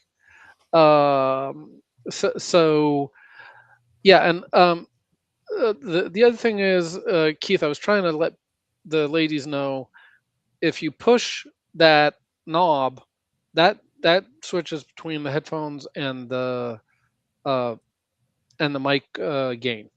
And then they have a separate one for mute. So you set the gain and or the loudness of your We weren't really your able to headphones. get it going, but the Yep. thing that I'm fascinated by, and you would know exactly what I'm talking about here, all of these Mayono mics, and I'm just going to say it because I don't work for them, they're all based on other mics. Like this what Jessica has, the 400X, which is a bloody brilliant microphone for $100, actually is based a dead set ripoff of the Rode Pod mic. Like, look at it. It's a It dead looks, set. it does look like, and I don't think that's an accident.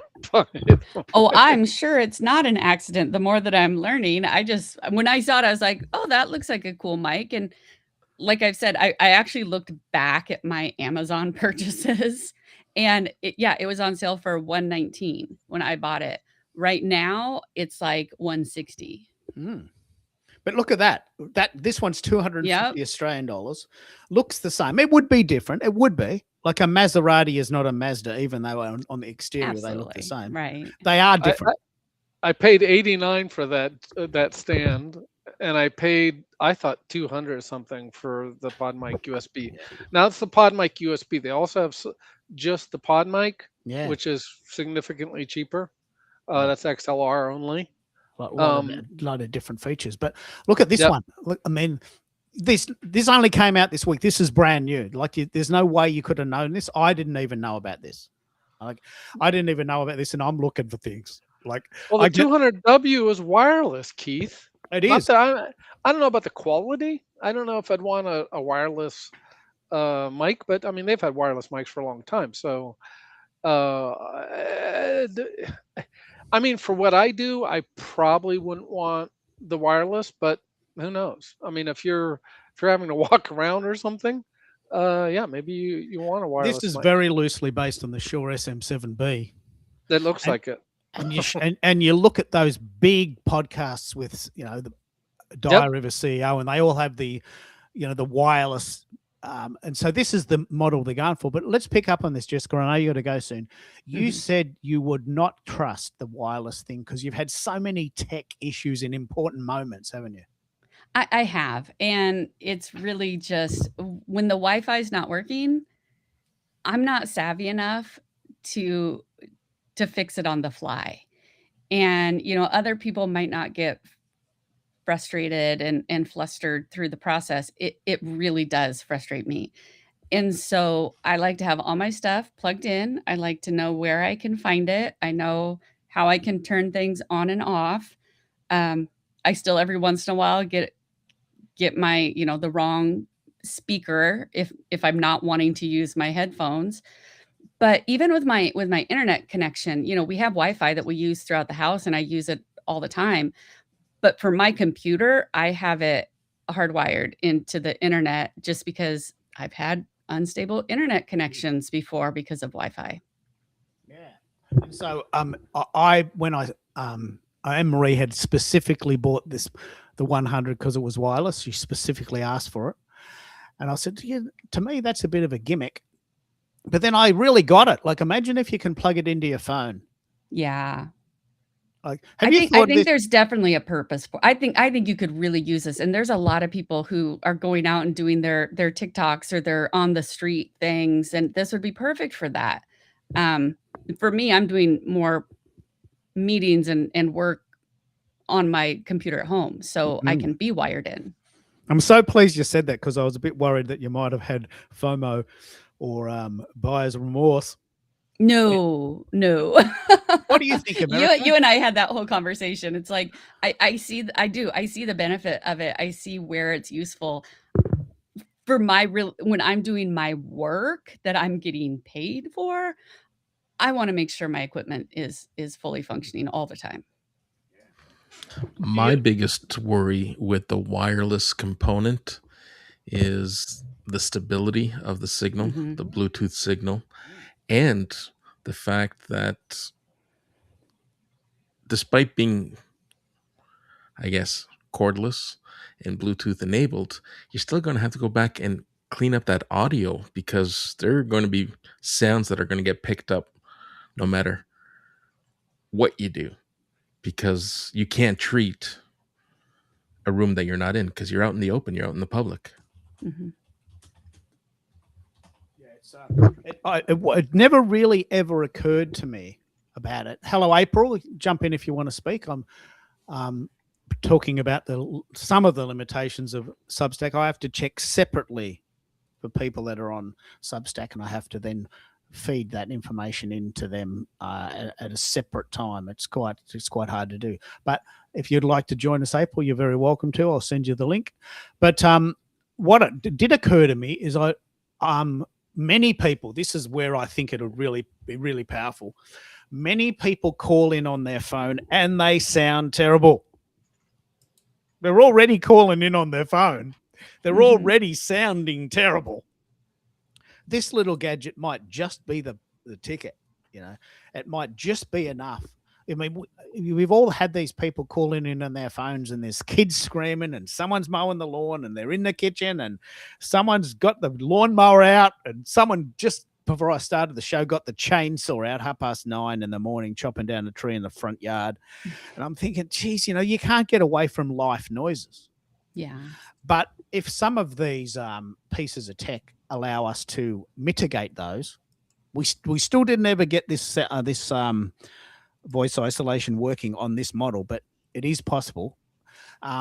It's very important. But America, I think you and I have sort of hit a bit of a bump in the road where you can't get people to even start, let alone the tech. They can't even turn on. Well, what's going on there? You're noticing there's a lot of fear around the idea of doing content. There's, I don't know if fear is the word, but there's enough overwhelm that is continuously and constantly keeping people inside their own heads, despite the message being, "Hey, this is a safe environment." If you don't share this with anyone, no one else is going to know that it even exists. So you come in, you share the stage with me, you and I have a conversation. I will interview you. You want to run a show, like it's carte blanche. You get to do what you want at the pace in which you want, and it's. I think I might be even guilty of, I guess, facilitating this by saying, you know, take all the time you need. It's like, oh my goodness, what am I saying here? If I'm saying take all the time you need, someone's going to take all the time, and they're going to continue to believe that it has to be perfect in order to begin, and it doesn't. And I say that all the time. Focus on presence before you move on to perfection. It's not going to be perfect. It may never be perfect. Just be open to being a lifelong learner and be a better version of yourself from your last conversation, your last recording, your last live stream. And that's all you got to worry about. It's a very interesting point. Let me pick up on this and I'll run the room on this idea. You need to go, Jessica, so don't there's no need to explain if you need to go. You got school tomorrow as well? I don't have school tomorrow. It is 7:00 and it's time for dinner here in the Dinner. Pacific Yum. Northwest. No. Yes. PW. So no, I'm just gonna go hang out with Justin now. Okay. That's very, very cool. So Yes. we'll keep it moving.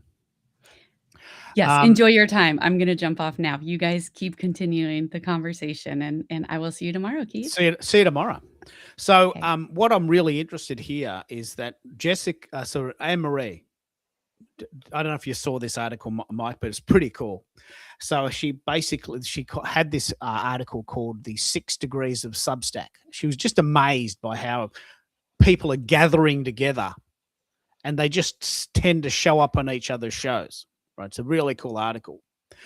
And the point I'm making is that Anne Marie says, "Well, I usually just torture myself over the article, and then when it's out, and then I never go back to it."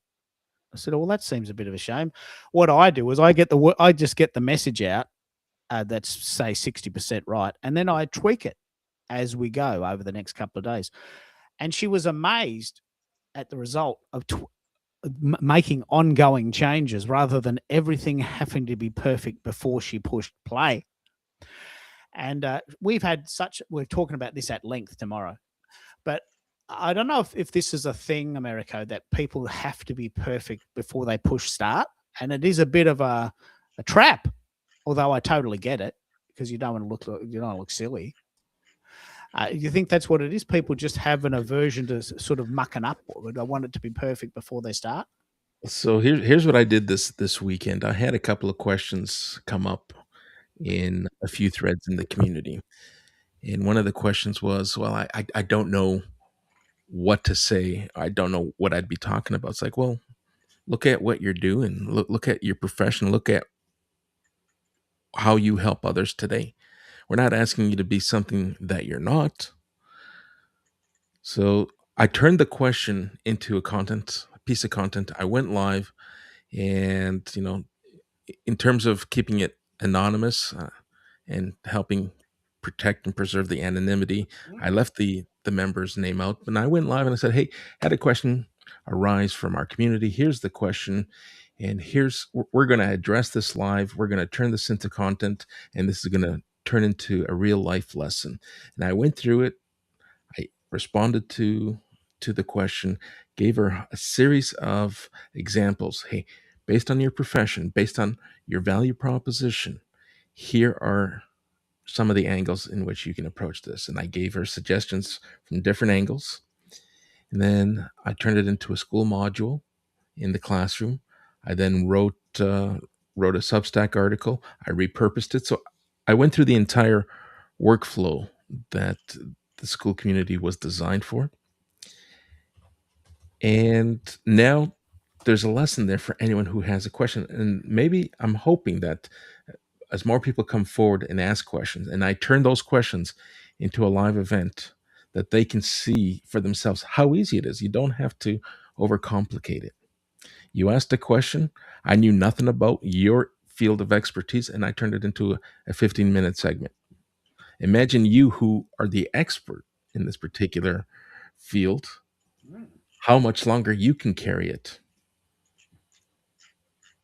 I'm quite fascinated by this, and by all means, not everyone has to do their own show. Like No, I absolutely not. don't want to do videos. Doesn't matter what you tell me. Doesn't matter what stats you give me. Doesn't matter what you do to me. I'm not doing a video show. I'm just not. Camera on video show. I'm not doing it. I don't want to. I'm not scared. I just don't want to do it. Maybe I'm scared, and that's why I don't want to do it. But the point is, I'm not doing it. And so you don't have to do this. But what I'm fascinated by is that a lot of people in your community, they come to the community, so they're in it. So they must be at least interested in the topic, but then they don't progress. Fair enough if they don't join. I mean, if they don't join, they're not interested, but they're inside the community, but they're not doing anything about it. And they will answer the onboarding questions. What brings you to the community? Some will say, hey, I get overwhelmed with tech. I'd love to learn tech. Some will say, I'd love to learn how to plan and promote myself and eventually monetize or find a stream in which I can, generate leads and generate clients.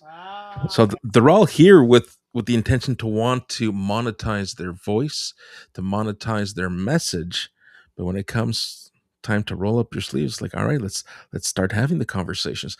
Let's start helping you help your audience lower their barriers, you need to start considering what you need to do here. And what you really need to focus on is building authority, building trust. You got to give people a reason to want to open up and want to talk to you.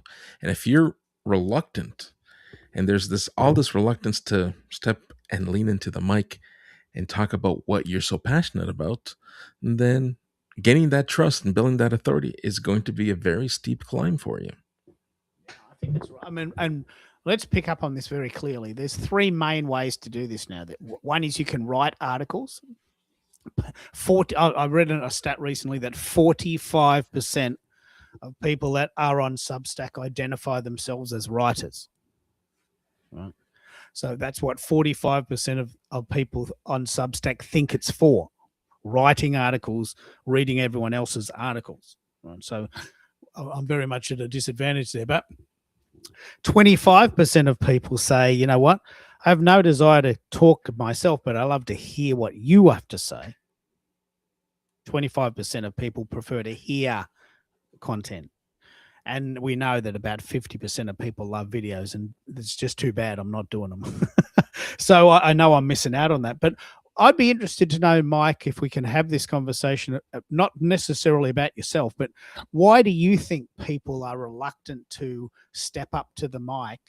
Is it fear of judgment, or is it not something they want to do? You have a fantastic opportunity to do a show about writing songs. I'm sure people would listen to it. I would listen to it. I'm sure people would listen to it. What's the reluctance? Do you think? Don't have to use your own examples, but why do you think people don't want to step up? I would say not necessarily fear. Well, fear is the basement. It's the foundation.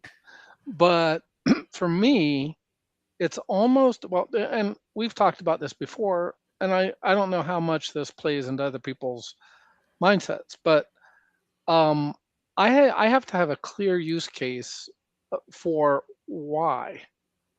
And I'm going to argue generally, if you're a solopreneur, an entrepreneur, you have to understand your value. Meaning, okay, I'm passionate about X, like songwriting, but what can, how can I launch? What could I say? How would I say it? And to your point, Keith, I mean, some amount of it is, well, I'll be honest with you. There is significant backlash into AI. So if I admit up front, which I would, by the way, that I am using AI, maybe for the younger crowd, maybe certainly for musicians. And by the way, I have an idea, Keith, about bringing musicians on that are at least considering the idea of some use in some way. Maybe not Suno like, but again, going back to that demo idea, I can significantly speed up the production of an album or a song. If I can demo it, I can have my musicians listen to it. They can understand what I want them to play and how to play it.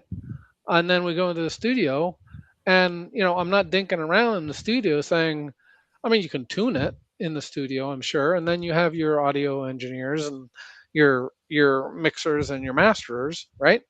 But I think you can significantly shorten some of the, I don't want to call it tedium, but some of the processes that traditional musicians and artists and groups and bands are doing.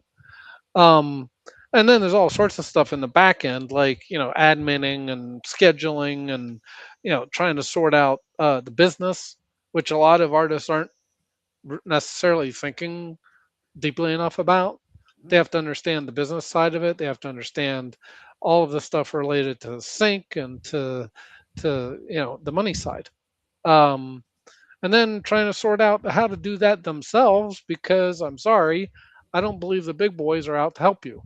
And there's a lot of people with their hands out. So But let's play the devil's advocate here. If you don't have your own show, if Yep. you don't write articles, if you don't go on other people's podcasts, if you don't do videos, how are you going to get the word out? Well, exactly, Keith. And so that's where that's where I have to decide. I mean, exactly how to go about that. You've I got mean, great that's passion. well, that's the value, Keith, to me. But then I don't want to do it. That's the value of Spotify. Uh, and I don't know if you saw, Spotify just said that they are going to. There's multiple problems, and I don't want to bore you with all the details. But one of the things they're doing now is they're doing something called a persona badge. Now, what was happening was, uh, I'm going to say fraudsters, because I want to distinguish between people like me that are trying to, you know, express themselves as songwriters with music, and fraudsters who are absolutely providing garbage, and then they are actually fraudulently creating bots that are acting like listeners, and then they're getting money from Spotify. That's complete fraud. That, to me, I'm like, so don't lump me in with those people. That's obviously fraud. Go after that, chase that. you know if if I'm uploading 1,000 tracks to Spotify, you throttle. You say, no, you're only allowed, I don't know, X amount per month. Because who's going to have thousands of songs? Now, I happen to have around 1,700 tracks, but that's around, I don't know, 500 to 800 songs. So that's not, and I wouldn't upload 800 songs at once. So I think there's a couple of different issues, but that would be one way, Keith. That's how I would get exposure. Now, how I sell them, I wouldn't sell them on Spotify, and you make no money, by the way, on Spotify. I mean, it's 0.003 cents per stream. I figured it out, by the way. I wrote a little comment on this, that I would have to make kind of a working wage in New Jersey, because of all the cost of living and everything. I would have to have, I think it was as high as uh, 25 million streams a year. It's very. We've had this discussion. What you've said there actually is really interesting. The goal is obviously to get the word out. You Yep. don't have to do that by doing a show. You don't have to do Right. that by Yep. doing an article. If Yep. you could put videos on YouTube and audios on Substack, Yep. and that worked, Yep. that gets the word out of type, but you're getting such a low margin, you might as well not do it. Right. You couldn't live on it, wouldn't even put petrol in the car. So But to your point, that's how you get the followers, right? And then you say, oh, by the way, if you like my music, come to XYZ. In this case, I would probably actually create my own website, with payment abilities, and that's where you buy the tracks. I'm not going to pay someone else that's going to take 20% off the top, which they do, by the way. Bandcamp allows you to do that, but they take it's 18 to 20%. but you've never thought of doing your own content to promote your material, like a Again, show. I've thought of it. I just haven't figured out a way. Like I was thinking, okay, one thing I could do would be almost like a DJ show.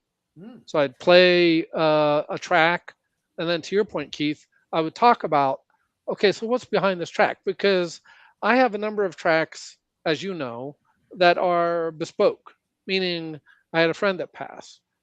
So I wrote a song about him and his life and what he meant to me. I could certainly, go through that, although I don't know if I'd make it through the show. Or, I've had, uh, you know, requests to write intros and outros to shows. Um, and I could discuss, some of those. But I don't know, Keith, if I'd have enough content. And that was one of my challenges, is, okay, how am I going to create, let's even say once a week. I don't know if I have enough content to go through that. Now, You could say, well, with 1,000 tracks or 1,700, well, let's say 500 songs, you'd have enough. I'm gonna have to think about that, Keith. But back to your question, I've I've in general in life, and I'll just be honest, I've had what I call imposter syndrome. Um, Mm. Even when I was leading worship at a church, I had imposter syndrome, and I had people come up and say, you did a great job, and I don't know. Part of it was, this is a long involved story, but part of it was basically how I was raised Mm. as a young person, and that in essence, I was my self image was kind of tamped down all the time. But even where I grew, like as a cybersecurity CISO, I knew exactly what um, skills and experience I had. And the same thing's kind of true of music. I mean, I've writ- uh, I've sung for as long as I can remember. I did it as a middle schooler, then a high schooler, and then sang in some very large choirs. And it's amazing, Keith, about, and this is what I find disturbing, is that when I share that with traditional artists, all they do is trash me. And it's because they are so upset about my use of AI. And it's like, so I didn't develop an ear in 20 or 40 years of singing. I didn't develop a need to get these songs out and express myself. And I paint, I draw, I write poetry, I'm into photography, so I know I'm creative. But there is, even beyond all that, and I don't know how much of this is true of America's audience or people that are in this community, but I think, and part of it is, Keith, you just have to go do it. I mean, I think that the enemy of a lot of people's ability to launch is that they just don't do it. Because I found, on getting on your shows and getting on other LinkedIn lives, that I am way more comfortable, getting on mic and even on camera if I have to. I don't like it, but I can. Than I was, uh, you know, 2 years ago or whenever I first started. Yeah, look, I think it's important. I think your story is very valid. I happen to like radio and happen to like doing it. Um, and it's a very good question. How do you get the word out if you don't do it? You don't need to get the word out if you've got a different income source. If the UBI comes out and we all get $1,000 a week just to sit around, you can do whatever you want. You can watch endless episodes of Stargate if you want, just sort of sit on the couch. But if you want to get the word out about what you do, you've got to do at least one of those three things: write articles, do videos, do something in audio. And Keith, it's not always about the money. That I forget who was talking about. Well, I'm a teacher or whatever, and I'm not doing it for the money. I'm like, yeah, but sometimes you need money to get your message out. You know what I mean? Like usually, if you're going to do a TED talk or something, there's or any of this stuff, there's, I'm sorry, but, and I'm not saying bribing, but it takes money. Like if I'm going to travel to a TED talk, I have to I have to get the airfare. So there's always some money involved, and even stuff like this, Keith. I mean, I think we've talked about this, but I wouldn't mind having a Roadcaster Duo at least. I don't probably need the Pro 2, but a Duo probably wouldn't be bad if I'm going to get serious about this and doing a podcast Want to or jump in there, a one. Americo? It's Yeah. very like I think we're touching on a really raw nerve in the sense that a lot of us want to do things, but there's something holding us back. And I've chosen to do it in the form of audio and on Substack in the form of the written word. But some people can't get to first base, and I think that's a bit of a tragedy in a way. Not for everyone, because you might not want to, but I think there's a lot of people that want to, don't they, Americo? And they just can't get moving. Yeah, there are a lot of people who want to. And I'd like to pose a question to Mike in terms of, you know, you look at yourself as an artist, and I value you as an artist. You're very gifted in what you do with the music and the poetry and how you write and articulate yourself. Have you ever considered coming at it from a different angle? So you mentioned moments ago that there are the naysayers who will rebuttal of whether or not you're an artist and of whether or not what you're doing is legitimate, because there's this whole stigma of AI and the usage of AI. How about going after the niche that embraces AI, and rather than positioning yourself as an artist, position yourself as the master and teach others how to prompt, how to do what you do so eloquently? Because you may open doors to helping people become better prompt engineers to create their own music, or you might open a different vertical altogether where people realize, wow, this is more work than I thought. Can you do this for me? Can you help me? Opposed to, maybe just showing up with the finished product. Here's what I can offer you. How about widening or giving yourself some breadth where you're offering others to do it for themselves as a service? I've had that suggested before. Um, there's one difficulty. The prompting side, I could probably do. I'd have to go through significant mind. um, and by the way, stuff changes all the time too, unfortunately. So I could probably do something like that.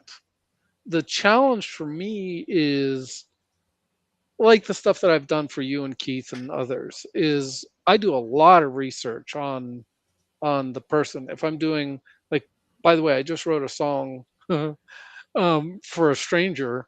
Um, so I did research on her, and then I wrote the lyrics, and then I go through this whole process of picking out the genre and tempo. And now Suno allows you to actually, which it didn't before, which is kind of nice, it allows you to control better the length, because I'm basically told that anything over 4 minutes is going to be too long.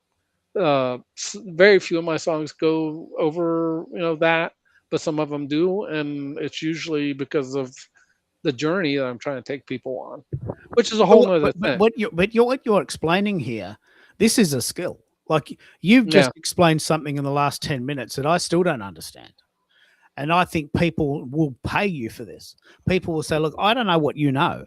Can you consult me how to get the best out of this tech? There will be pro AI users. Like my friend of mine said, oh, look, my 5-year-old son wrote a song about lollipops and balloons. It's pretty cute. Yeah, okay, that's good. But what if you wanted to? I don't know how to do that. I don't know how to do that. I wouldn't have a clue. All I know is that this 5-year-old kid wrote a song about lollipops and balloon and put it over a bossa nova beat. Sounds pretty good. We played it at the dinner table, but that's it. But imagine if someone said, mate, I want to know how to do this. Not the thing that we all share, and a lot of people in my community share, is that we have this spirit where we want to get in there and do it. Yep. Some people don't have that curious nature. I work things out by touching them and feeling them and buying them and plugging them in and fucking up. And I learn from that. Other people don't have that patience. They just want to say, look, 1 + 1 = 2. Tell me what 1 and 1 is, because I want 2. I want the ingredient list, and I just want to make it. I don't want to have to work it out. I don't enjoy the process of trying things. And what you probably don't realize how much you know. And I think America's onto something here. I think it's actually a skill that people would pay you for. You're not writing their song. They are writing their own song, but you're teaching them to understand the workings of a song. You know, if you've got 1,700 songs or 1,000 straight up, you know, you've got practice in the art. Some people, yeah, some people don't have it. I know people like this. They want the answer. They don't want to try. They don't want to learn. They just want the result. Well, And, unfortunately, to some degree, I can get them a certain, and I'm going to take this and I'm going to think on it. But one of the things I have learned, unfortunately, and I have this problem across all of the models, by the way, not just songs. When you give AI a prompt, it doesn't. Now, I will say, particularly like ChatGPT with its image gen, the 2.0, is a lot better at giving you what you ask for. But Suno, and because Suno is almost like a little bit black boxy, and most of them are this way, and some are worse than others, that they don't necessarily document, and particularly when models change, because there's been quite a bit of change in the last, and apparently they're going to change again. And I think I told you this released Studio 2.0 that that things are going to change, pretty significantly. And I can keep up with that. I don't think that's the issue. But I think part of the issue is one of the reasons I have so many tracks is because when I listen to it, first of all, Suno does 2 generations per attempt, if you will. yeah. And they're different. They're not the same. They sound similar, but they're not the same. And so I'm constantly like, I don't know how to describe this, Keith, other than to say, I'll write a lyric a certain way, and it just doesn't fit. I thought it fit in my head, it fit, but when Suno put it out, it doesn't fit. So then I have to rewrite the lyrics. Not all of them, but or sometimes you're like, well, this isn't what I thought in my head that it would be. So in some cases, I have rewritten fair amounts of the song. That is different. To me, I'm just going to have to say, look, you're going to have to experiment. I can give you what is it? The like I can teach you how to cook. I can give you some recipes, but a real good chef is one that's going to have to do it. Cooking is a good analogy. experiment. Like cooking is a good analogy. You could have for example, you seem to know a lot about AI, right? And it seems a shame for it to just be in your head. So you could have a cookbook, an AI cookbook. I'm sure someone's used that analogy. When my wife loves cooking exotic things, so she buys a Sri Lankan cookbook. We've never been to Sri Lanka. We don't actually know many Sri Lankans. But she loves Sri Lankan food and she loves the idea of it. So she bought a book. Now, when she cooks it, it tastes nothing like the restaurant. But that's because she doesn't know how to do it yet. Yep.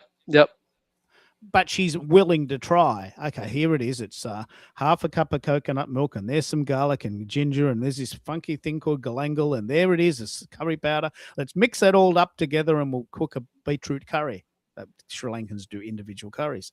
So the cookbook is the point that got her started. There's no way she's going to experiment with Sri Lankan cooking having never tried it. She's got no reference point. But she has to cook. She has to chop the veggies up and put them in the pan. You can't make them. She can't, she has to do that. So I think there's value here. It doesn't matter. I mean, you can do whatever you want. One of the little things I want to play a little sound. I wanted to run this experiment by you. And now a new section of the show called $20,000. There's a new raffle, a new version of Lotto here, where you can get 20 instead of getting a big amount at the end, $5 million. So you get $20,000 a month for 20 years. I've been drooling on this. I had a big conversation with my wife about what we'd do if we had $20,000 a month for 20 years, which is loosely $5 million. And I think it's the reason why it's a useful case is because sometimes the money talk gets in the way. Money is just a tool to do the things you want. If you had money, what would you do? Right? Sometimes you can't because you don't have the money. So I'll go first. If we did this, I meditated on this morning. I would spend $10,000 a month and I would save $10,000 a month. You don't get it all at once. You get $20,000 a month for 20 years, which is loosely $5 million if you add it all up, $4,800,000. But you don't get it all at once, right? And because we spend about $7,000 a month anyway, so that's just going to be a little bit of extra things here and there. But once it was in the bank, we'd be talking. Hey, let's fly business class. Let's go out for dinner more. Let's upgrade the car. Need to do a reno. If you had $20,000 a month for 20 years, Mike, what would you do? How would that shape the way you do things? You know, how would it change the discussion?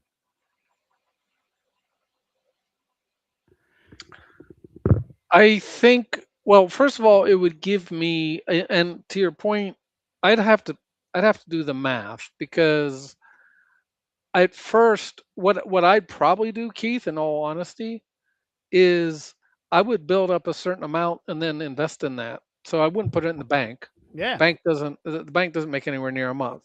But then with that kind of money, I'd also want to, I wouldn't go just stupid and gamble it or whatever. You know, I'd want somewhere mid risk.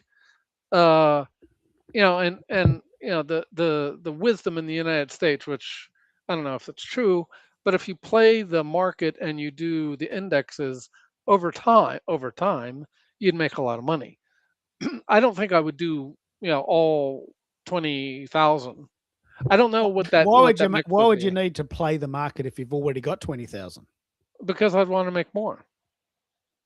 Okay. Is that the current wisdom in the US? Why $20,000 would surely be enough? Let's see. What's 20 times 12? 240,000 a year. Surely that's enough to live on. Okay. You're not going to believe this, Keith. In New Jersey, what I would say is not poverty level, but what I would say is a working level to be comfortable, not to be rich, is a minimum of like 115,000. Okay. Now you're saying, okay, so that's one. Well, and obviously that changes if you're in a household. But if I'm a single guy, I need around 110,000 just to kind of be, you know, that I'm not worrying. So what is enough? Is 200? Nah, I mean, it's comfortable. But for example, Keith, we just went through, and I shouldn't tell you this. I'll just say we spent almost $10,000 on stairs in our in our front, you know, for our front porch. We just spent another 3,000 on a leaky roof, and we're going to spend almost another 3,000 to repair the wall underneath that leaky roof. There are life events, and to be honest, we would very much love to get out of this house. It's over 100 years old, and we looked around, Keith, and again, I don't know what Australia is like, but you know, to find a comparable house that we would be comfortable with in a state that we'd like to move to, we're looking at in the neighborhood of $600,000 to $800,000. Yeah, it's about $1 million here in Melbourne. Yeah.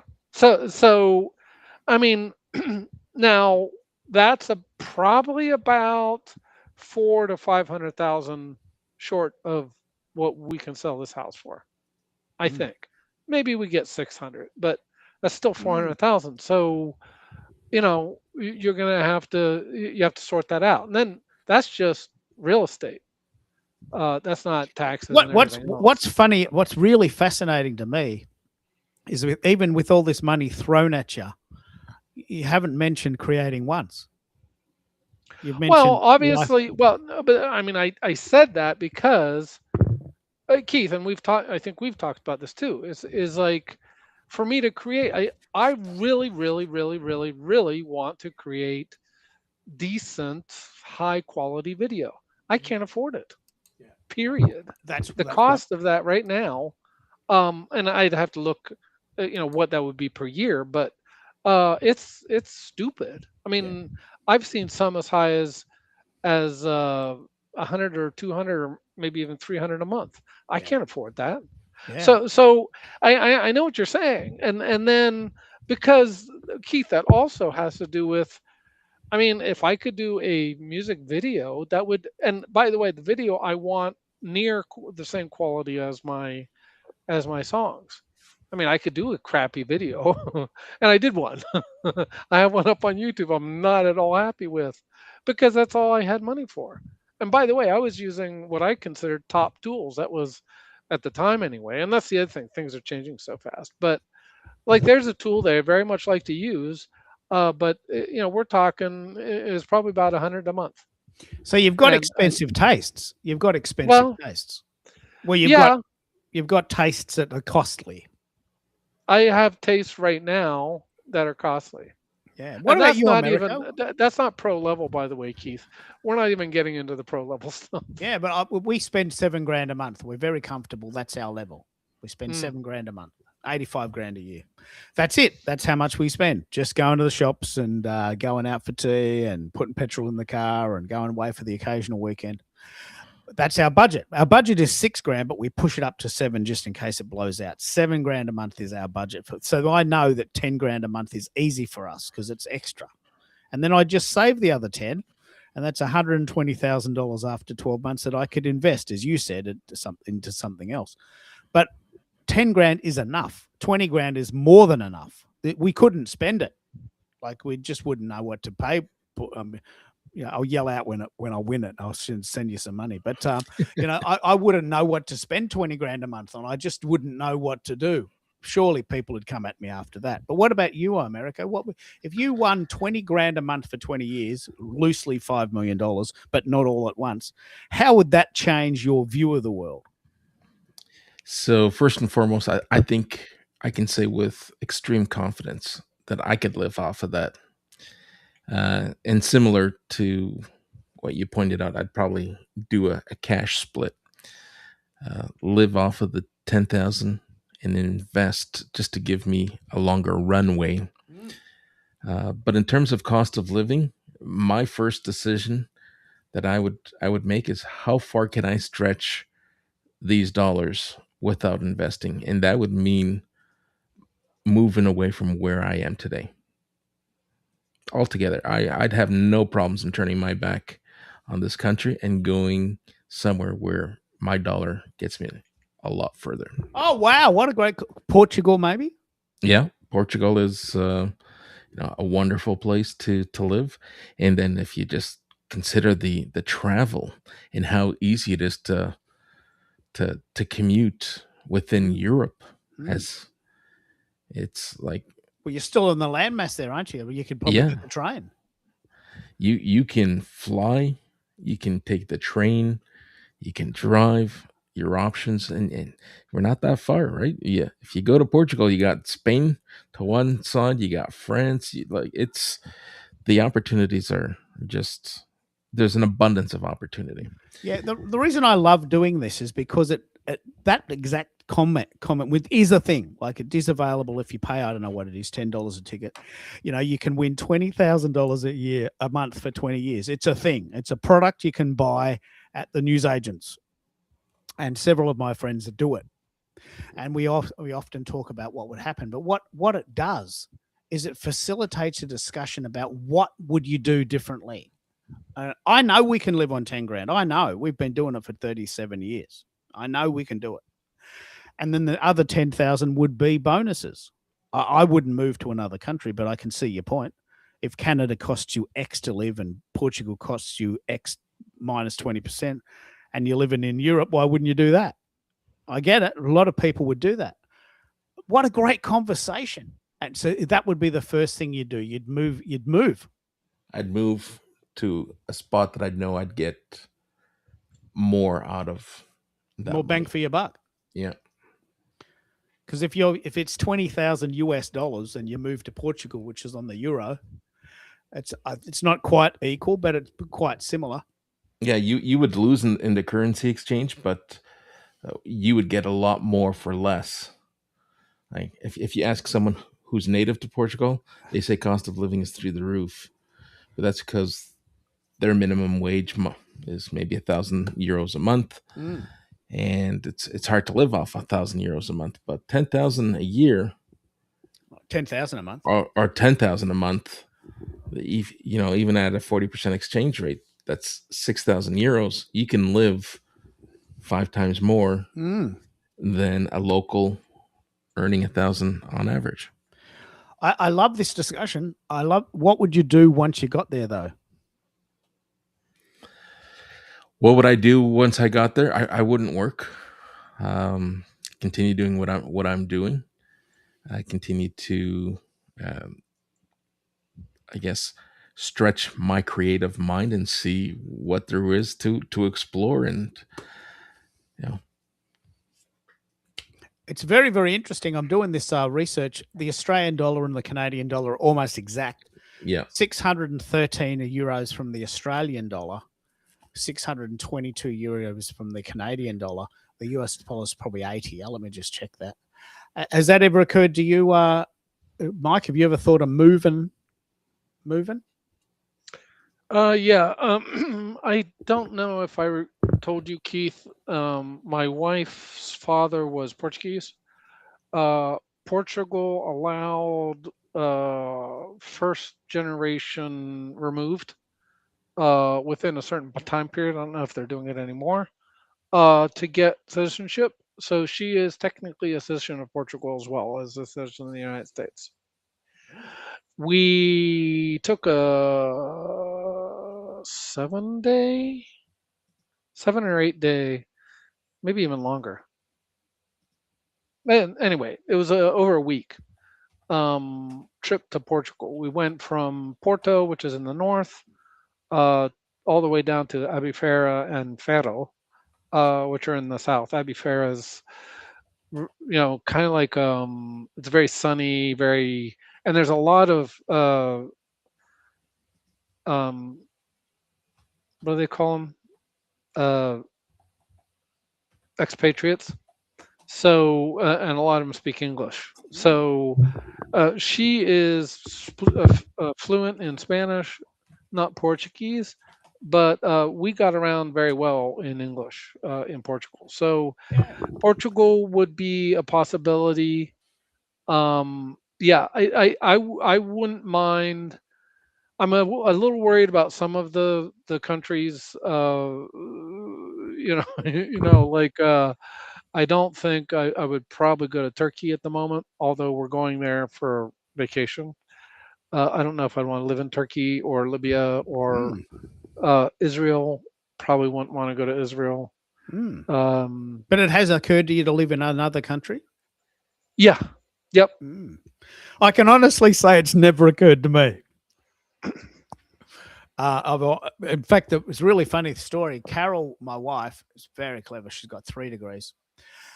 When one of her companies that she worked at over her long career folded, the CEO of that company bet money that she would move to Sydney. And he came up to her at the last day and he says, you cost me $50. Not like, have a good life, good on you, thank you for your service. Here's a bottle of wine and you did such a great job. He leaned over and he said, you cost me $50. I was dead set you were going to move to Sydney. The job's there if you want it. She says, I don't want it. And thank you very much. And, Sydney is very cosmopolitan. It's to me, it's like New York City. I wouldn't want to live in New York City. Probably not Sydney either. Although people were very friendly in Australia generally. That's why I don't understand what happened with you, Keith. But uh, but You know, I thought of you today. I thought of you today. Someone said, this is amazing. Someone said today, your next customer is a machine. And I thought, wouldn't it be cool if I could make money without having to talk to people? there I you go. thought it. I mean, it came out of my mouth. I thought, wouldn't it be cool if I could make money without having to talk to people? Like for money. I love talking to people, down the pub and at the cafe, but I'm in my own time then and I can do it or not. But imagine if you didn't have to talk to people to make money. That would be ideal for me. Well, Keith, there's plenty of different ways to make money. Like you could do ebooks and stuff on Amazon. You don't have to talk to people.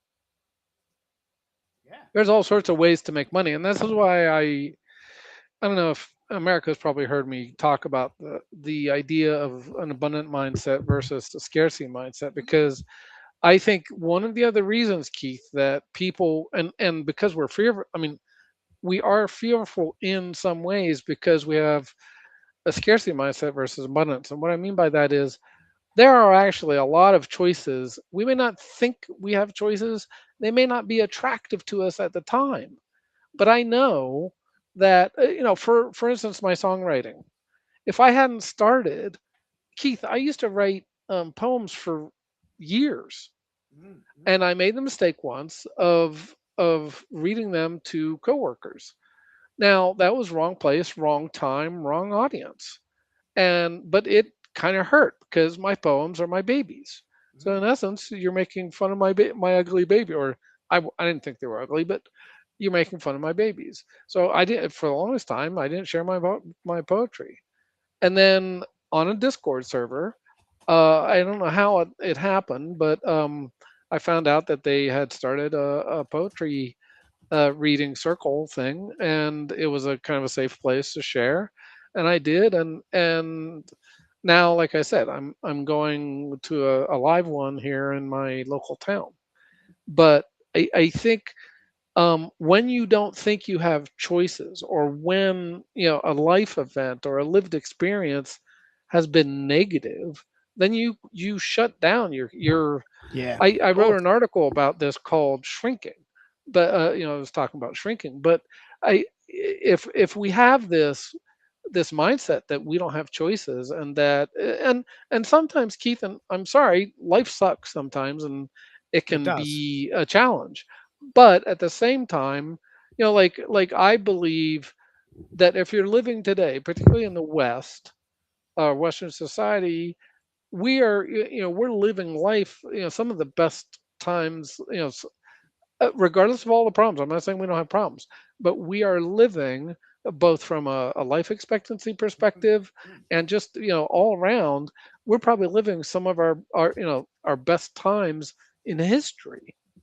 Now, I know when you're on the wrong end of the stick, or you perceive yourself that way, that can be challenging and ugly, and I understand that because I I grew up in Appalachia in Pennsylvania, where we were extremely poor. So I get that, but I think we like I remember going to Melbourne first, and then I went to Sydney, and I actually got sunburned in Sydney. But at the same time, we went bar hopping, and we went to the harbor and did all these things that were really fun, and the people were very friendly. It's just that because of its cosmopolitan nature, it's kind of a tourist trap. I don't think I'd want to necessarily live there. And to me, it was very similar to New York in that there's people are not going to be as outgoing immediately as they might after they get to know you. I think that's less true in Melbourne, because I think Melbourne is a little more chill. And even you don't like to go into downtown Melbourne, which is, I think, is interesting. Mm. So you're sort of a second tier, even apart from that. I don't think you'd like, or your wife, it sounds like, would like Sydney at all. And that's Yeah, okay. It's different we've been strokes. there. We've been there, of Yeah. course. Have you ever been to Staten Island? Yes. What's it like? Because I think for the reason I'm asking is because Staten Island is very, very similar, from what I can tell, as to where we live. Yeah. Okay. Staten Island is one of the, was it 5 boroughs of New York? Um, Staten Island, uh, for a long time had something called the Arthur Kill, which was a dump, and I live across from that, and you could actually smell it. That's how bad it was. Now that's since been covered over. Um, anyway, but the rest of Staten Island is, how do I put it? Yeah, it's a suburb of New York. It's slower paced. Um, Now the costs of real estate and stuff are semi ridiculous. Um, Anywhere in what I call the tri-state area, which would be New Jersey, New York, and what's the third one? Connecticut, I guess. Connecticut's ridiculous for real estate. Long Island is, I think it's cheaper, except for the Hamptons. The further out you go, um, anywhere in New York, because it's close to New York, is expensive. And then, like my wife grew up in Queens.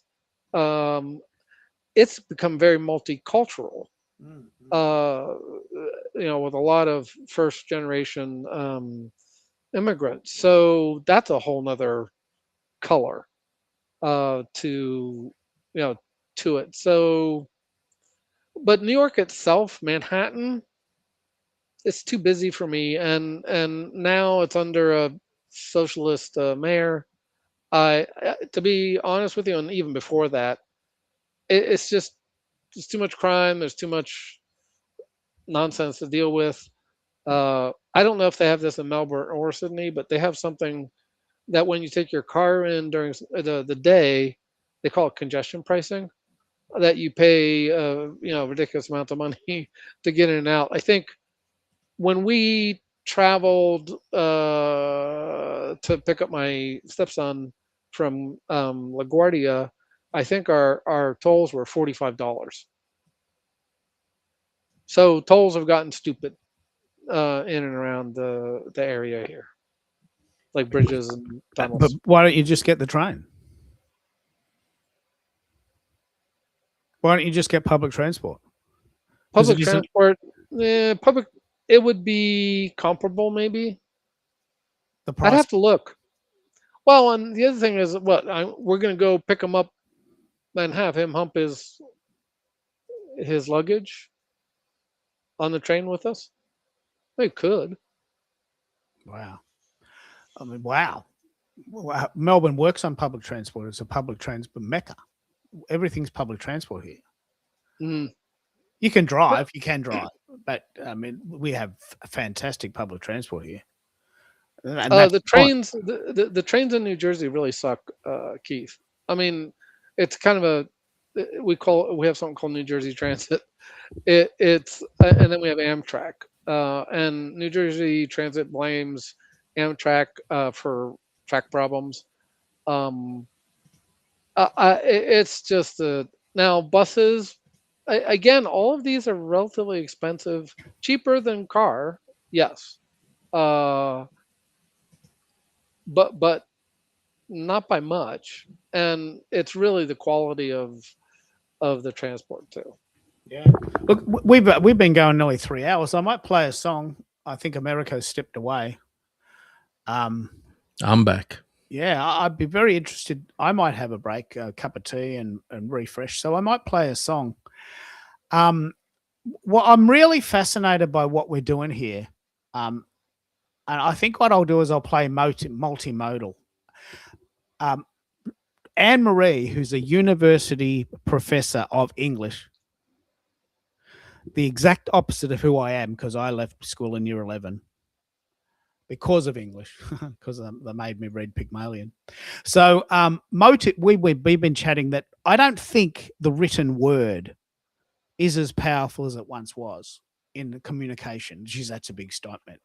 But 25% of people say they'd prefer to hear things. 25% of people only say they prefer to read things. I mean, a lot of people do everything, but 50% of people want to read, to watch videos. So I created this song called Multimodal is the New Baseline. Just going to step away, have a stretch, make a cup of tea. I reckon we come back and we talk about this. And if you need to go, because it is 3 hours in, that's okay too. But I reckon we can keep it going. We're still live on Substack and LinkedIn. And this is a good one to chew on, I think.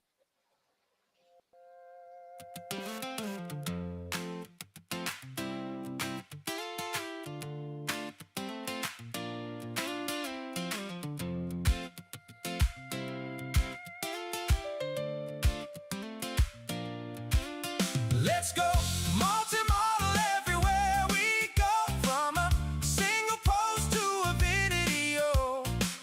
Flip the script, let the story play. Different ways, but the same replay. Build it once, let it amplify. Hit repeat and diversify. Feel the shift, now we've crossed the line. Multimodal is the new baseline. Started with a blank page, typing out a dream. Thought a single story was enough to be seen, but the world kept spinning faster every day. Now it's more than just the words we say. Turn it into motion, let the visuals flow. Every little signal tells the album where to go. From a post to a wave, watch it all expand. One idea reaching every hand. Let's go multimodal everywhere we go, from a single post to a video. Flip the script, let the story play. Different ways, but the same replay. Build it once, let it amplify. Hit repeat and diversify. Feel the shift, now we cross the line.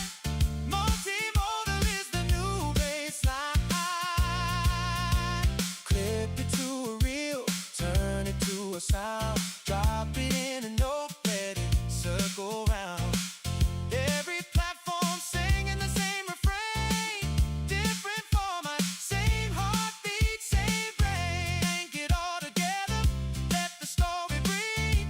Give 'em more to watch, more to read. Now they're staying longer, diving deep. Living in the content that we keep. Let's go multimodal everywhere we go, from a single post to a video.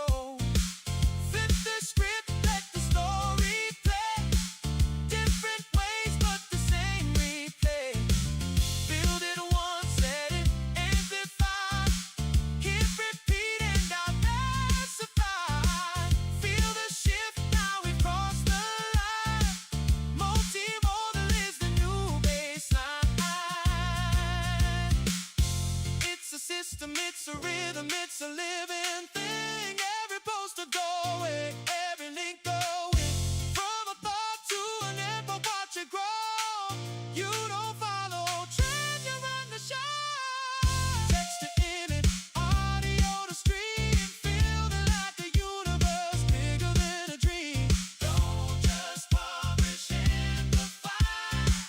Let your content multiply. It's the multimodal everywhere we go, from a single post to a video.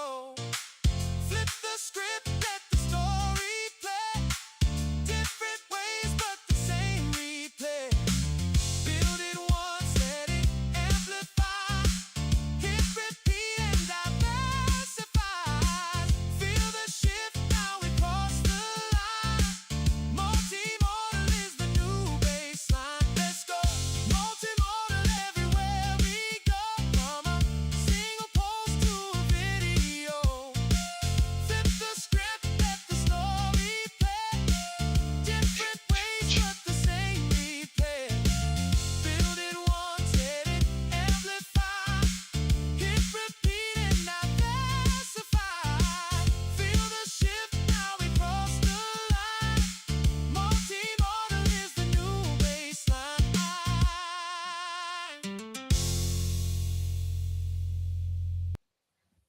Okay, I'm back. I've had a cup of tea. I thought this idea of multimodalism is very, very, very important, and it was especially made aware. I was especially made aware of this because Anne Marie, who is a university lecturer in English, couldn't get her head around why people don't want to read these long form articles anymore and why we have to do things in short things, and because she's a university trained lecturer. And I think the world is changing, and I just think it's pretty fascinating what's coming up. What do you think, America? Do you think the world is still reading literature and writing long essays, or are we moving towards a sort of more consumable culture? Well, to say, are people still writing? Absolutely. Will they continue to be people who will write long form? I think it's safe to believe that those people will continue to exist and pass on that art and that passion for centuries. But what we are seeing is this consumable product of content that is snappy, short. Like even now, I'm starting to get questioned by my AI agent when I'm writing. It always recommends, "Would you like me to write a short and snappy version?" So it itself is starting to suggest, "Hey, Wow. maybe you're going on a tangent. How about I recommend something a little shorter, a little snappier?" Wow, So it's even coming to you. It's even coming to you from AI. It's telling you to do things differently. to shorten it, yeah. Wow. Yeah, I was really fascinated by it. Like, Anne Marie would probably, even if she's a very, very, very, very, very cool person, she would probably be the absolute antithesis of my life story. Like, I left school in year 11. I hated English. I hated English specifically, and I hated Shakespeare.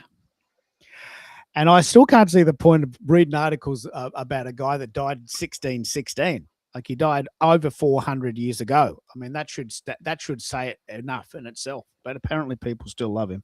So, but she wrote these really long articles, and she was told on Substack by several people, "Can you just shorten them? They're too long." And I'd be just interested to know whether or not multimodalism is a thing. Are people consuming things differently? What do you think, Mike? Do you still? I'd imagine you'd be quite good at writing long articles because you don't mind talking, and if you just write like you talk, your articles would be 10,000 words. Funny you should say that because I'm usually constrained, or at least on LinkedIn. I forget what the constraint is, but I feel very constrained on LinkedIn.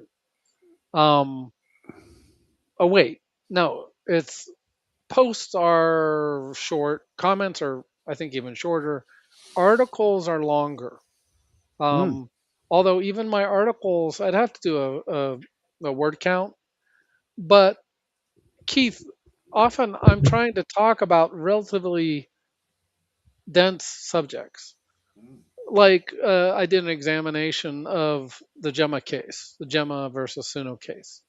Um, I didn't go into all the depth, but in particular, I wrote an article about the use of notation and the fact that all they did when they did the notation as evidence was of the six songs that they found to be similar.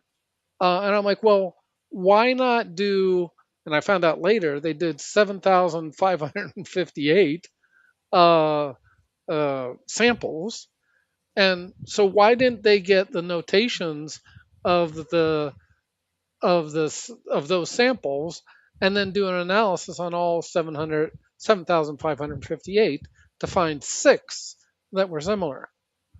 And then, the court basically said based on that they were doing what they called memorization. And I'm like, well, that's oh, and by the way, they're the rights holders. The Gemma Can you is back up? Can you back up a bit and tell us what you're talking about? yeah, okay. Gemma is a rights holder slash in Germany. So there was a case against Suno with Gemma, Gema. I have no idea how to pronounce that in German, but so they basically said that based on the fact that they were able to find songs that sounded similar, they didn't go into any discussion about how many tries they did. And initially, I thought it was only 676 only. It turns out that that's not true, and that there were attempts, which Suno does for every attempt at those 2 tracks. There was 3,000 some odd um, attempts, and every attempt is 2. So in essence, out of 7,558, they were able to come up with 6 that sounded similar. Now that's a whole different discussion as to why that was able to be done. One of the things I found interesting though, Keith, and again, I know you don't necessarily get into all these details, but they use the lyrics of the song. Now, my understanding is the lyrics of the song are already copyrighted or should be. So, by definition, you're using copyrighted material in an attempt to reproduce a copyrighted product. So, I'm at a You're loss. slightly biased because you obviously want them to win. No, I want them to be. I want it to be fair and to be. No, because at the end of the day, Keith, actually, I just want it to be fair. It doesn't sound like, first of all, um, and this gets complicated, but the laws in Germany are basically built around the people that distribute songs. So they were able to do certain things that they can't in the States. They also don't have fair Okay, why don't we compare? This is a very good one. Why don't we compare the Variety article which I found to Mm. your article? Like the question I'm asking is, why do you have to be so wordy? And more importantly, do people enjoy it? If people enjoy it, then that's the reason.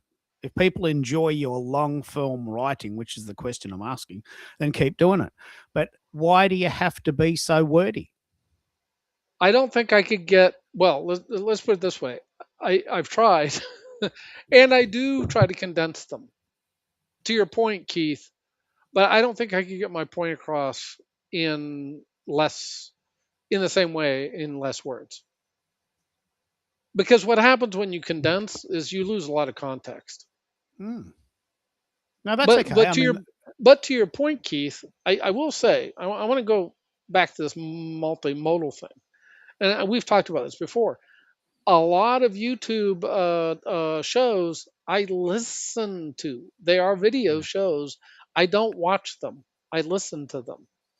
Now that Substack has added that feature where you can listen, guess mm, what I'm doing even to your yeah. stuff occasionally or I America's. thought of you today because I had this quite intense argument with someone who does live streams from her bedroom on a phone, Mm, and she said, "Look, I don't want any tech. I put my phone on a stand. I'm doing it in my bedroom, and then I put the phone away in the cupboard, and then my bedroom's clean again. I don't want any tech." And I think that shows should be more about content than sound. And I thought, well, what about all those people? Because she does these video shows on Substack. What about all those people that listen to those shows? They're not seeing you. You're subjecting them to a phone sound in a bedroom. I I would, don't think she understands, Keith. And see, this is the other thing. Has she listened? This sounds stupid, but has she listened to her own show? Listen, not watched. Because I will say, I'm sorry, Keith. I think you get first of all, you're biased towards yourself. You're not going to be able to view your show the same way, third party, that is neutral would. That's number one. Number two, you know what you sound like. You know how you talk. It's just like my writing. I can't proofread my own stuff very well because I know what I'm trying to say, and I'll miss, spelling errors, grammar. It's not clear. There's all sorts of things that I might miss. I don't think she probably knows how bad she sounds yeah, all cares. And so why I'm or interested cares. in this because the audience is imperative. Yep. And I believe you, most people now listen to YouTube videos. They don't watch them. What about you, America? Do you watch videos or do you put them in your pocket and listen in the car and walk the dog? And what do you think? Yeah, definitely. Listening is where it's at. And I'll use examples from community members where I will take one of their YouTube shorts and I will run it through some software to clean it up.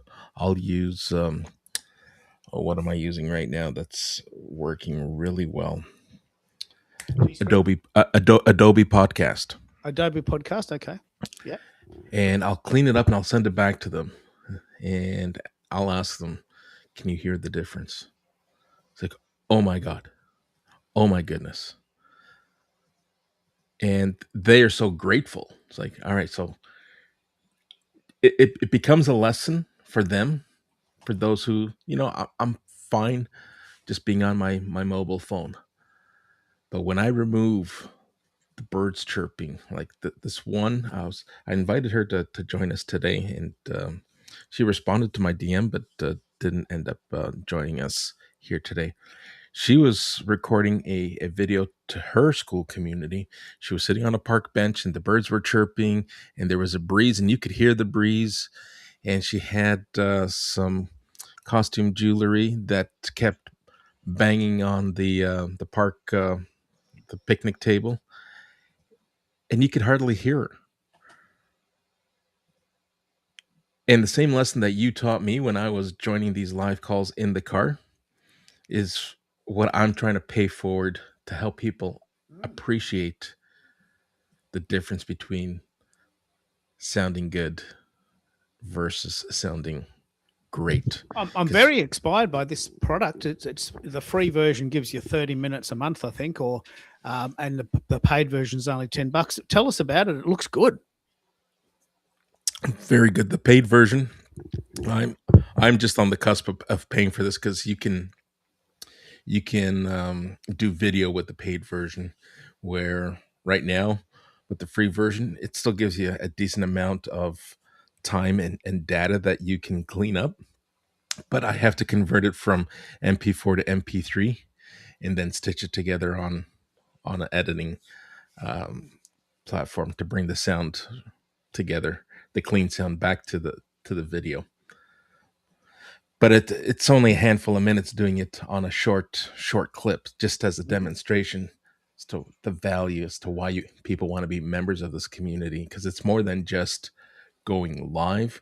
It's about what you do leading up to your live event and what you do post event, and what do you do when you had a great conversation but it doesn't sound great, or you sound great but your guest doesn't, and want to demonstrate that, hey, we can clean this up so that it sounds maybe not studio quality, but sounds a lot better Yeah. than what you have. Most people don't know, do they? They just don't. They don't. It never occurs to them because they can't hear. They probably don't listen to their shows. Most people don't wear headphones. Like, were you on the call when Ying called in on that bloody HyperX? Yes. Were you on that call? Yeah. So for that exact scenario, I asked her 6 times to come on 6 times to come on a sound check. No, I'll just come on the show in 6 weeks' time. Give me the link, and I'll come. I'll be there. Yeah, but no, I've never had any trouble before. Never had any complaints. All right, no worries. All right, we'll see what happens. And like, she just opened her mouth, and the whole thing blew up, and she had this massive echo, and spoiled the whole show. Right. I'm so sorry. Well, sorry doesn't cut it. I gave you 6 attempts. I gave you 6 different links to 6 different sound checks. Really pissed off. But of course, they didn't say anything. And I said, yeah, that's all part of the learning process, isn't it? And I'll just sing a Queen song that's got lots of echo in it. So we made fun of it. But the point is that she had an opportunity to improve her sound. She didn't take it because she said, oh, look, I'm on Zoom all the time. No one's ever complained about my sound. Yeah, but you're not listening to yourself. They're not listening really. They're just sort of listening through speakers.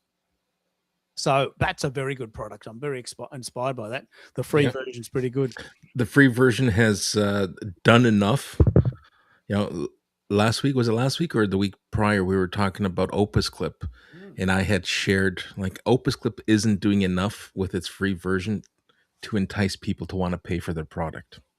Where Adobe Podcast, when I compare it to Descript, Mm. like the price point, like and what it's capable of doing, cleaning up the not only the audio sound, but removing the dead air and the ums and the ands and cleaning it up. When you put it up against Descript, it's a lot. I would say better bang for your buck. You may get more features and more capability with Descript, but just for cleaning up as a basic editing tool, for cleaning up your audio and your filler words and your dead air, fabulous for what they're charging. What I'm going to do, and I'm very interested in your thoughts here.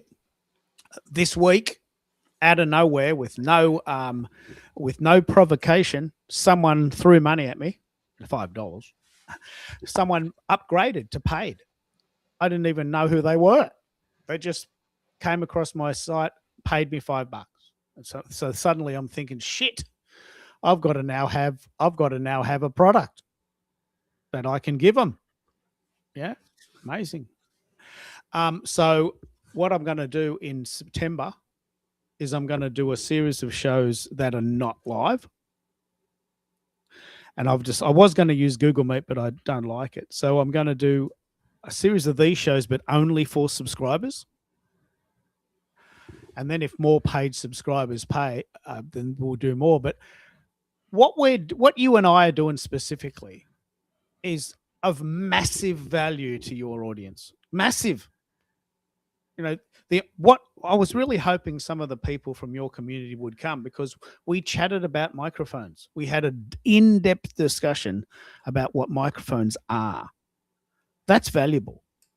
Yeah, absolutely. So what I'm going to do now in September is I'm going to do a series of shows inside Restream and record them, and they'll only be available to subscribers. I only have one paid subscriber, but if that moves up the line, that's what I'm going to offer them. And I don't mind, because I'm retired, but I just felt compelled to give them something extra. Is there anything we can do for your community? I've noticed there's this real reluctance to engage. What do you think that is? So, fascinating question, and I keep banging my head trying to solve this. And I tried, as I mentioned earlier, this weekend, by creating content, live stream content, with some of the questions they're asking, just to help members lower that barrier and feel comfortable. Hey, I'm talking about you. I'm not mentioning your name. I want you to hear me talk about the question you asked and how I answer it and what it would sound like if you were behind the mic having this conversation. So I did that for a couple of members, got great response from both who asked the question. And then I decided, you know what? I did this live on YouTube. I went into the school community and jumped into a live in there just to kind of give a Sunday night briefing. Here's what I did. You may want to take a moment, jump into the classroom, and take a peek at what I created for you guys.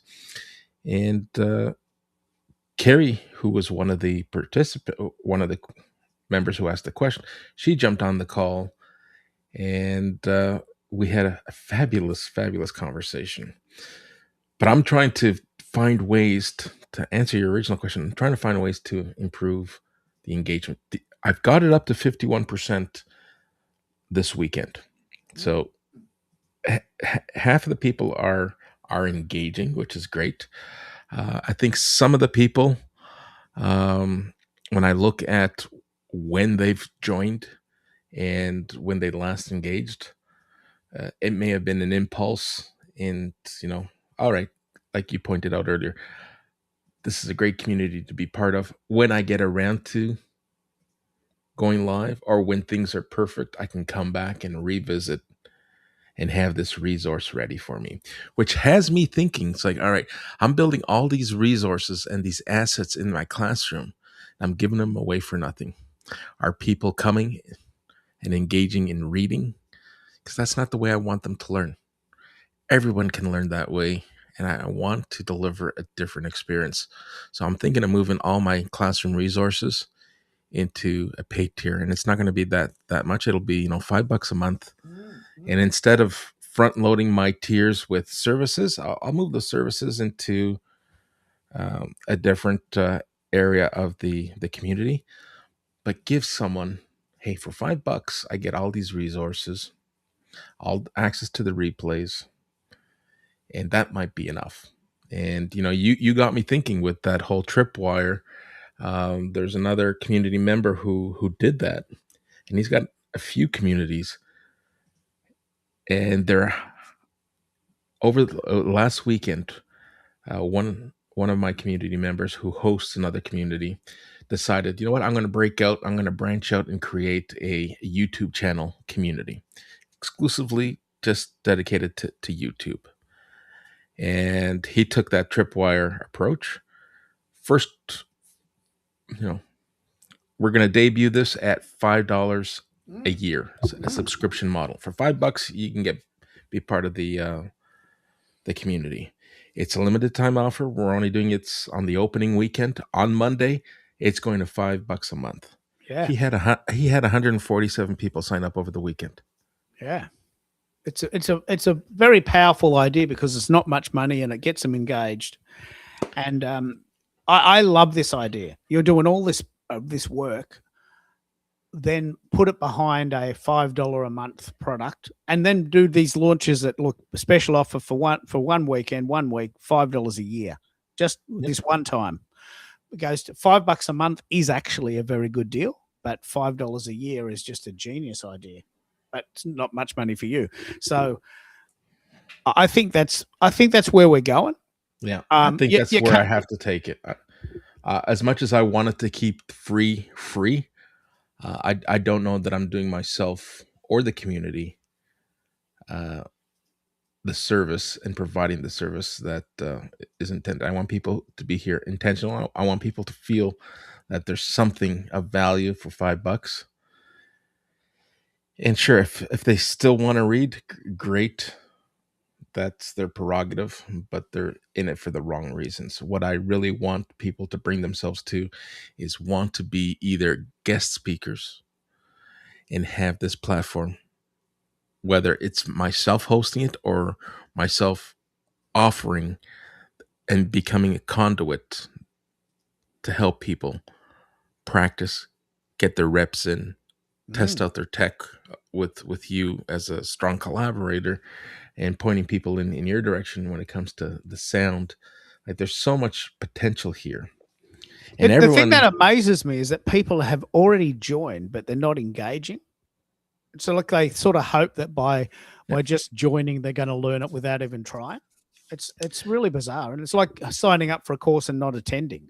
It is, though, a very common problem for many communities, whether it's school or anywhere else. People have this impulse to join because it's free, because it's something that they would like to learn more about, but then it falls relatively quickly down the priority list as life gets in the way. It's not a passion project for someone. It's a nice to have. It's something that they're putting on their bucket list. I'd love to do this one day. And there are some who come in, they get it, they get the boost of encouragement, and then they leave. It's like, all right, you've done enough. I'm running with it. Well, that's a win. That's a win. It is a win. And this is me just thinking hypothetically. I'll use Faith. Faith joined. She was reluctant to go live when we spoke about social audio as an option. She had her aha moment with us live. It's like, oh my goodness, I didn't even think of that. She thanked us, and she left, and now she's doing social audio on Substack and Instagram, and then she left the community. It's like we gave her enough inspiration. She no longer needs us. She's doing it on her own. But Yeah, she that's not came, a bad win. right? Yeah. It's still a win. I still see it as a win. What I was really fascinated by, was when the 20. I'm going to do this again. The $20,000 question. Mike still found reasons he couldn't live on 20,000. I said I could easily live on 10,000. I'm going to save the other 10,000. You said I'm going to move overseas. Very clear answers. Like, I mean, who couldn't live on 20,000 a year? Yeah, you have to be able to live within your means, because for many people around the globe, that is their reality. They create their means with what they have, and they do it with smiles on their face. And that's one of the reasons I loved traveling to Cuba. Right, the regime is what it is, but when you look at those people living below the poverty level, living through rations, living through the political turmoil, and the smiles on their faces, and they would give their shirts off of their backs to help you if you ask for it. I love traveling to destinations like that. Grace, not so much. Like if it's a resort style living, great. She doesn't mind, but I don't mind getting off the trails and just immersing myself in the communities. She says, "Well, you're not familiar with it. Is it safe to leave the resort?" Well, yeah, of course. In some cases, you'd have to pay someone to maybe chaperone you, but I love seeing what it's like to live outside of resorts, because resorts can get pretty boring. The buffet meals, it's like cruising. It's like Well, you're not really traveling at all. You're just sort Right. of having a holiday in a different place. But exactly. you're not even, that's not really even traveling. But you're right. When you go somewhere else and you think, shit, they're living on 1/5 of what I am, and I'm complaining that I can't afford to go out for my latte. I'm complaining that coffee's $4.80. That's their daily wage. Yeah. They got to feed the whole family in $5 a day, and we spend $5 on a coffee. So it's very humbling, isn't it? Absolutely. Anyway, Yeah. mate, I'm really passionate about what you're doing. I'm trying to find ways to send people to you. I think Anne Marie would be a very good guest for you because she loves the idea of school. And Jessica's already joined, hasn't she? I believe so. Yeah, so she would be good too because they're in the system of schooling. So I'd be very interested in that. So And the people who are here, they're the founding members. So if I were to change my model, those who came in for free continue to stay for free, and that's also a big bonus, right? 'Cause yeah, I got 155 members as of today, and I don't want anyone to feel like, oh crap, now you're asking me to pay for something that was once for free. No, if you came in for free, you remain for free, and you only upgrade if you choose to upgrade. that's good. It's good to constantly be changing. Anyway, Matt, tomorrow, join us tomorrow if you want to talk. But we've covered a lot of what we were going to talk about already today, so it's a bit of a repeat. But yeah, my week's very truncated now because Carol works 3 days. She has the 3-day weekend, so I've effectively lost about 25% of my creative time, which does piss me off. But we actually do get a lot more done in the world, in the real world. So it works out. And at the end of next year, she's going to finish all together. So we're helping her get ready for that. I don't think she's ready for that because she likes to be busy. And she's probably going to drag me around, but we'll work it out. So I'm going to go and get some lunch, and you probably need to get to bed. It's 11:30. No, I'm a night owl. I'll be up for some time now. All right. I'll call. Alrighty. I'll catch you around. All right. See Cheers, you, mate. mate.